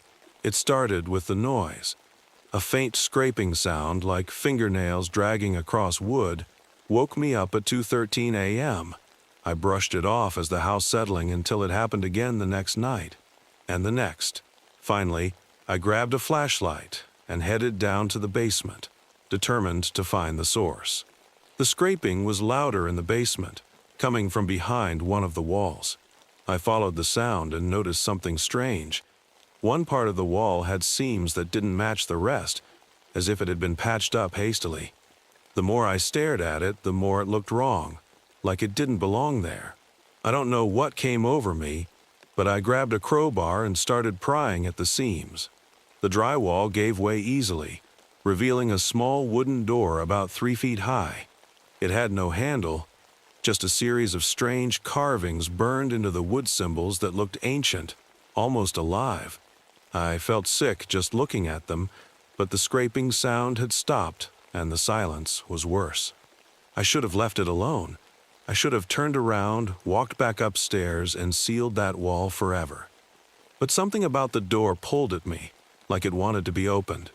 I reached out, and the moment my fingers touched the wood, the carvings began to glow. The door creaked open on its own, revealing a pitch-black tunnel that stretched far beyond the boundaries of my house. The air that spilled out smelled of decay and something metallic, like old blood. My flashlight flickered as I aimed it into the darkness, and that's when I saw them. Handprints. Hundreds of them, pressed into the walls of the tunnel. They weren't painted or carved, they were scorched into the stone, each one larger than the last, as if something was crawling deeper and deeper. I stepped back, slamming the door shut. But the glow from the carvings seeped through the cracks. Then I heard it. A voice, faint and crackling, like it was coming from an old radio. "Help me. It's so dark." It wasn't a stranger's voice. It was mine. That was a week ago. The door won't close anymore. Every time I go into the basement, it's slightly ajar, and the tunnel seems darker, deeper. Last night I heard footsteps, Chevy, deliberate. Something is coming out of the tunnel, and it knows my name. The further we go, the scarier it gets, and the next story is no exception. I'm a 35-year-old male beef and dairy farmer. I raise cows and sell them to producers. Contrary to popular belief, I spend most of my time working the fields and taking care of the farm instead of the animals, because the farm provides food for them. Oddly enough, I can't stand to eat beef. Even just seeing it makes my skin crawl. I know it sounds strange, but let me explain. I had hired some contractors to expand into the forest, and I thought it was going to be all fine. But one day, my tractor broke down in the middle of a long stretch of road. It was around dusk, so I wanted to get moving as quickly as possible before the animals woke. So there I was, looking through the tractor's engine to see what had gone wrong. Turns out the serpentine belt had broken. Damn, I don't have a replacement for me. I sigh and try pulling out my phone. While twiddling with the buttons, I felt a weight on my shoulder. "Hello there, partner. I think this might be helpful." The voice was low and grainy, like someone who had just woken up. I turn around to see a flat-faced man holding a slip belt perfect for the tractor. I accept his aid and take a better look at him. However, the sun shining behind him blinds me, silhouetted like a shade blending into the darkened tree lines. Word of advice. "Friend, you should give up your intrusion into the forest." He begins to push past me and walk past my tractor, just outside of my view. I'm able to catch a glimpse of what he's wearing. A long, dark shawl, decorated with what looks to be a million eyes. "Give up before you wake the beast." "Hold up, partner. Roll that back a minute. What are you talking about?" I walk around the corner of the tractor to glimpse him. Nothing but still air. Later that day, I received a call that the contractors had found a small marsh of sticky black tar, filled with a number of animal skeletons. The farm has always been quiet at night. All the farm hands leave to go home, and it's just me and the barn. My part of the country doesn't have many criminals, and most steer clear of cattle farmers because there isn't much worth stealing. I jolted awake one night. I could hear the distant sound of my cows in distress, a dozen guttural cries layered on top of each other. It's hard to express what the sound was. It was an octave lower than what cattle typically sound like. I shuffled onto my feet and grabbed my shotgun. Usually, I'm not too distressed about these things. Most of the time, it's just a sickly cow passing, or one of the pregnant ones giving birth. However, I never found there to be any cows in such a condition. I was worrying what if a thief had gotten in, or worse, a bear. The closer I got to the barn, the more I picked up on the small sounds around me. The sound from the barn grew louder. A small whisper in the distance turned into a roaring cacophony. My head felt like it was going to spill out of my skull. But then I noticed something odd.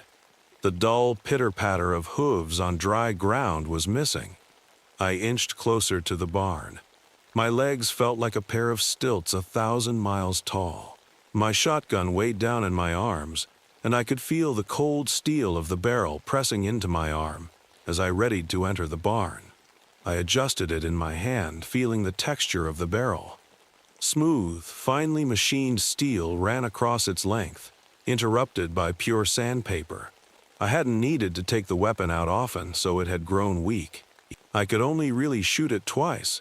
The hinges had rusted over a while ago, and I hadn't thought to get it maintained. I swallowed as I pushed into the barn. It felt like a mouse passing through the inside of a snake. I entered the barn quietly. I had left the door open, and a light shaft cast through the barn. The light bounced off the floor, faintly illuminating the forms of the barn from underneath. It was bright enough to make out the space vaguely. I was so caught up in my anxieties that I hadn't noticed the barn had gone quiet. "Is anyone there?" Slam. Silence and no more light except for crooked lines of moonlight slithering into the barn, jagged and broken. Dozens of unaware black eyes stared back at me. The cows were fine, some awake, others asleep, all in order. This can't be right. Where's the bear? The thief? There has to be something in here. I aimed the gun and scanned the barn from corner to corner. Pieces of hay crunched under my weight as I walked through the barn.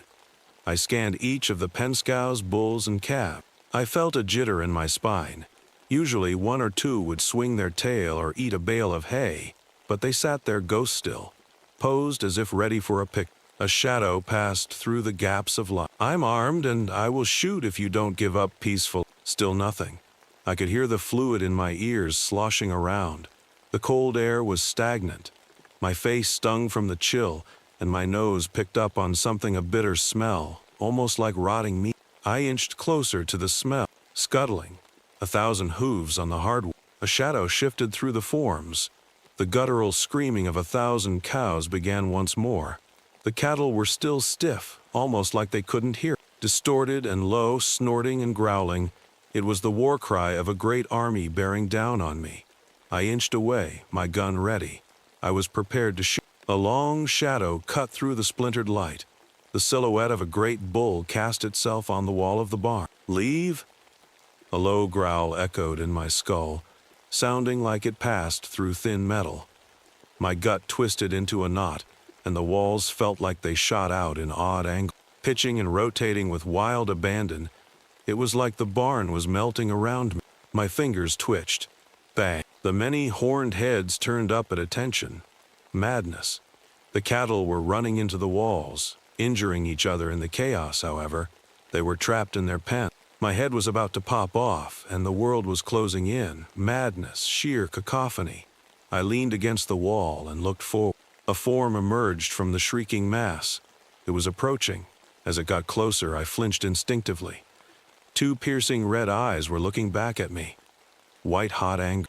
The shotgun weighed 1,000 pounds. I shifted its weight, gasping as I tried to keep my arms straight. Bang! The barrel was aimed directly at it. Still approaching. Click, click, click. What the oh no? My legs toppled. I tried to pull myself up, but they won't work. I felt a warm, wet breath on my face. It was inches away from. Cud curdled in my throat. The smell of pure sulfur violated my nose, and before I could react, I was hurled backward, landing hard in the dirt with a mouthful of grass. Dazed, I looked up to see the barn looming over me from the outside. I had no room to question the void. Whatever thing could do those things wasn't human, nor was it an animal, and I wanted no part of it. I sold the farm that same month and moved into the city to work as a gardener. Agriculture skills are surprisingly transferable to gardening. I don't miss the farm. But sometimes, when driving through the countryside late at night, I swear I see a pair of red eyes glowing in the distance, watching. Wait, if you thought you'd heard it all, you're about to be proven wrong. At 14 years old, I lived in a vast 3-story house with my family. It belonged to my grandmother, whom we affectionately called Tita. The second floor was our home, my mother, my Aunt Carla, and I. On the third floor lived my Uncle Mario, with his wife Renata, his stepson, and the twins Nicolas and Sophia. Sophia, my cousin, was 2 years younger than me and had health problems since birth. Renata, insisting on being treated only by her trusted doctor, put the twins at risk. She had waited a long time to give birth. Sophia, born second, suffered prolonged hypoxia, a lack of oxygen in her system, which led to epilepsy. She was on medication, and until then, her life had been relatively calm. One morning, like so many others, I went with my mother to let Nico and Sophia know that the school bus had arrived. On the third floor, Nicolas was having breakfast while Renata was showering, and my uncle was in the kitchen. Sophia was still in her room. Suddenly, a crashing sound shattered the air. Glass break. My mother ran to Sophia's room, thinking she was having a seizure. But before she could enter, my cousin came out running, with a bloodied piece of glass in her hand.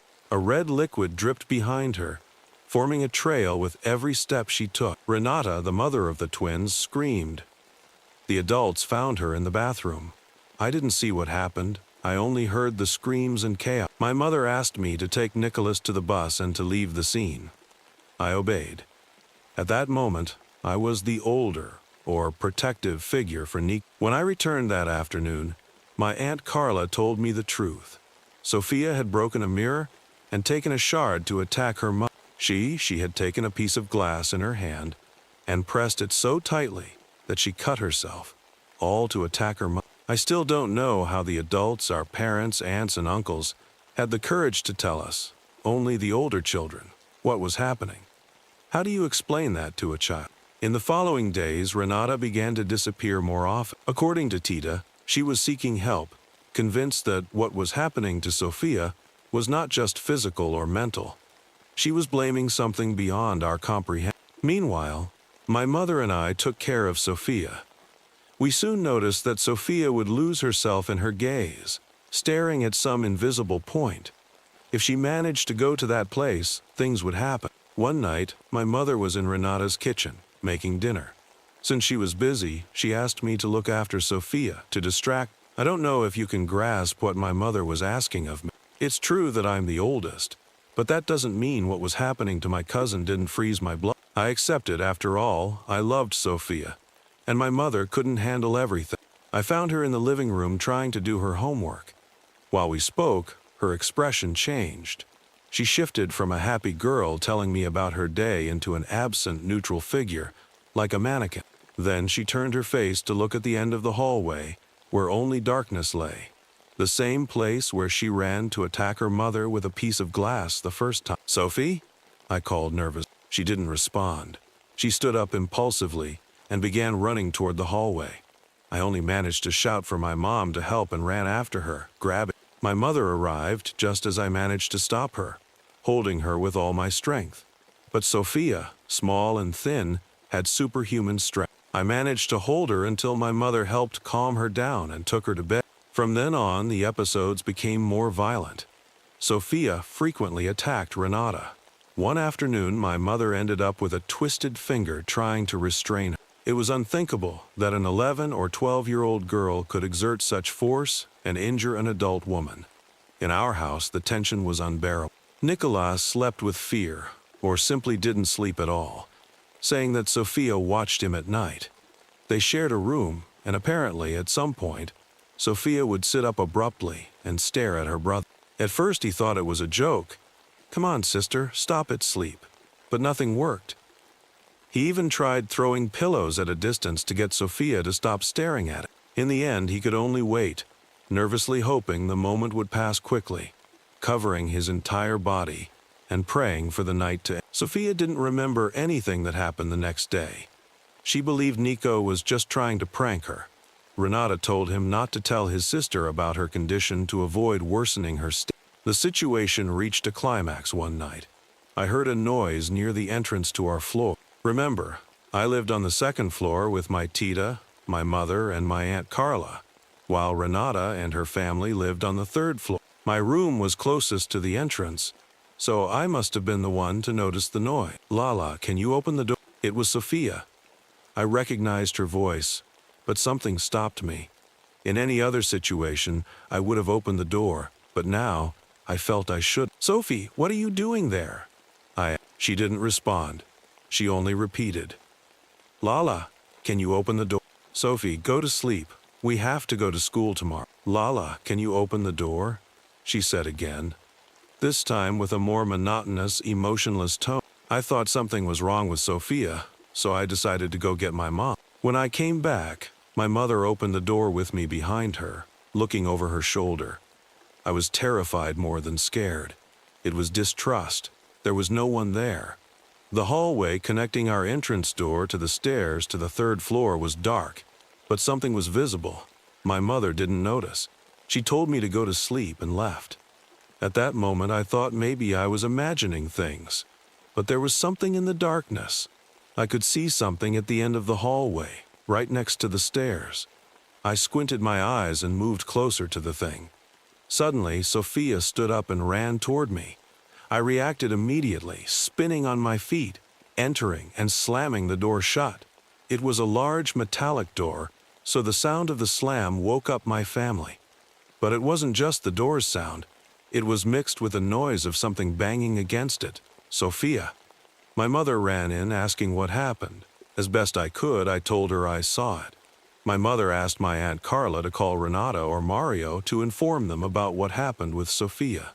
My mother wanted to open the door, but I was too scared. I didn't want her to open it. It wasn't good. I clung to my mother with fear while she approached the door. When she opened it, there was nothing. How was that possible? With that slam, I expected Sophia to be lying on the floor, unconscious. Then, Aunt Carla arrived. Renata and Uncle Mario had spoken with her. Sophia was asleep in her bed. According to them, she hadn't left her room since she had gone to sleep. My aunt looked at me with disapproval, but my mother knew I wasn't lying.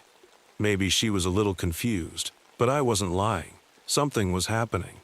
The next day, while my mother was telling Renata about what had happened, Renata confessed something that had been happening to her even before Sophie's first incident. Renata would wake up with bruises and scratches she couldn't explain. Along with the violent attacks from Sophie, this led her to decide to go to the neighborhood church. That was the place she had been going to every day, almost every afternoon until late at night. At that moment, I thought it couldn't be true. If it were, Sophie should already be fine, right? I don't know what made me follow Renata one of those afternoons. My mother had sent me to buy some things for dinner, and I took a little detour. We arrived at the church. I was clearly keeping a safe distance, but I managed to see how Renata was greeted by the priest. They exchanged greetings, and she handed him something wrapped in cloth. I remember Renata pulling it out of her purse. She removed a kind of red cord, like red threads that were tied, and holding whatever the cloth was covering. It was the priest who moved one side of the cloth. I was a bit far from them, hidden behind one of the wooden chairs in the temple. However, I managed to see something that looked like a lock of hair right in the center of the cloth. I looked around. There was no one else in the church besides Renata, the priest, and me hidden away. When I looked back, I saw the priest leading Renata toward the interior of something. There was a door where church supplies were supposedly kept, and I assumed they were going into that place. I decided to wait a bit, but they didn't come out in the next 10 minutes, and I had to return home with the groceries for dinner. I didn't tell my mother about what I saw. I didn't think it was appropriate. What if she scolded me for spying on the priest? I suppose that among all the adults in the family, they decided to bring the priest home. They gathered around him and told him about what had been happening in our family. Meanwhile, I had to keep an eye on all my little cousins. Some were playing, and Alex was talking to Sophie about something. My mind was split between my duties and my curiosity about the conversation the adults were having with the priest in the living room on our floor, the second floor. I don't know when Sophie walked up beside me and headed for the room where the meeting was taking place. All I know is that when I looked back at where Alex and Sophie were, she was gone. Alex just pointed to the door she had exited, and I ran after her. Sophie appeared in the room while the priest was performing a blessing. I only saw the expression of terror and surprise on the faces of most adults when they saw Sophie's face. I was behind her, so I wasn't a direct witness. But apparently, her eyes were white, as if her irises were turned inward. Then she fell to the floor, convulsing like never before. What came out of her mouth wasn't her voice, but something guttural and inhuman. My mother and Renata tried to contain Sophie's convulsions. My Aunt Carla had the phone in hand, calling for emergency services. My Uncle Mario, Sophie's father, just stood there, like a stone statue, watching the chaos unfold. I ran to my tita to help her return to her room, and from there, I went to calm down my little cousins. I didn't know what the hell was happening. The priest continued praying. As if that would help, I thought, worried and angry at the priest's behavior. Exhausted, the priest, the same one who had received the lock of hair, declared that the evil tormenting Sophie had a blood origin, and then looked at Renata. She only managed to lower her gaze and burst into tears. I don't know if everyone understood what I did, But for me, Renata had done something involving Sophie, something connected to what I had witnessed that afternoon in the church.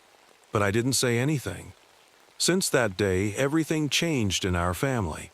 Sophie was taken to specialists and continued with spiritual visits, but never returned to being the same.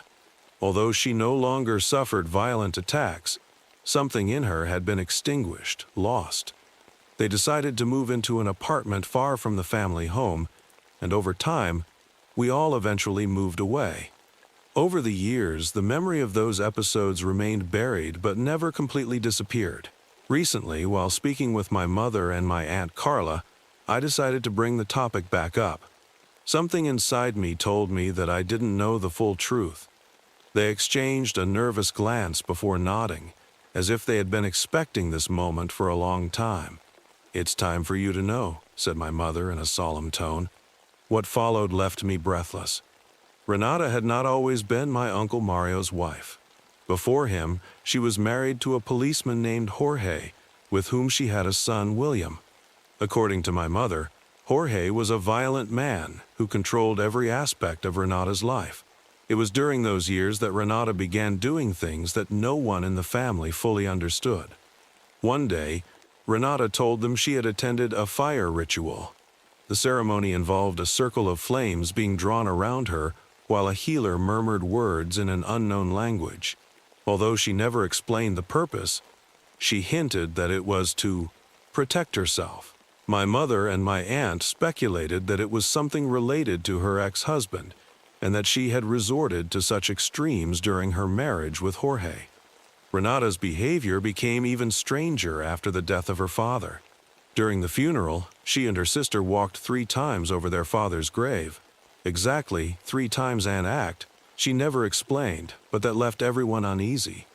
Then came the advice she gave to a family acquaintance whose son was addicted to drugs. Renata suggested something disturbing, preparing a meal with sewer rat babies, assuring him that the dirtier they were, the better. According to the acquaintance, the ritual was to appease the rebellious spirit of the young man. The acquaintance later told this to my aunt with a worried tone, saying that the woman did very strange things, and it was better not to get involved with her. By then, my Uncle Mario had already married Renata civilly, and my aunt couldn't intervene in her son's life, even though she tried to warn others. My mother and aunt also spoke about William, Renata's eldest son, who displayed troubling behaviors. From a young age, he showed a tendency toward violence, especially against defenseless animals. The family discovered, on multiple occasions, skins of rabbits, cats, and dogs stretched out and drying in the son William's doing. The horror reached a climax when Sophia was 8 years old. Katie, Sophia's pet, had a litter of puppies. But one morning, all the puppies were found dead. My aunt said that William had killed them, seemingly pushing the tank into a wall instead of helping them when some got trapped behind it. The most terrifying incident involved a kitten William had. The kitten became pregnant and gave birth to 4 babies. A few days later, they found it covered in blood, with traces in its mouth and paws. Apparently, it had devoured its own kittens. My Aunt Carla ended with a warning. The animals behaved strangely around William, and, years later, around Sophia too. Hearing all of this, I realized that what I experienced with Sophia wasn't an isolated case but part of something deeper, darker, and more twisted that had been brewing over the years. Then I remembered what the priest had said. The evil tormenting Sophie had a blood origin. Even today, I still wonder if everything I lived through was real, if Sophia's experiences were a result of an illness or something else. And until now, I had remained silent about what I saw, about what Renata had done to Sophie, hiding as an observer. But I truly always felt guilty, an accomplice. Maybe, if I had spoken up, Sophie would still be with us.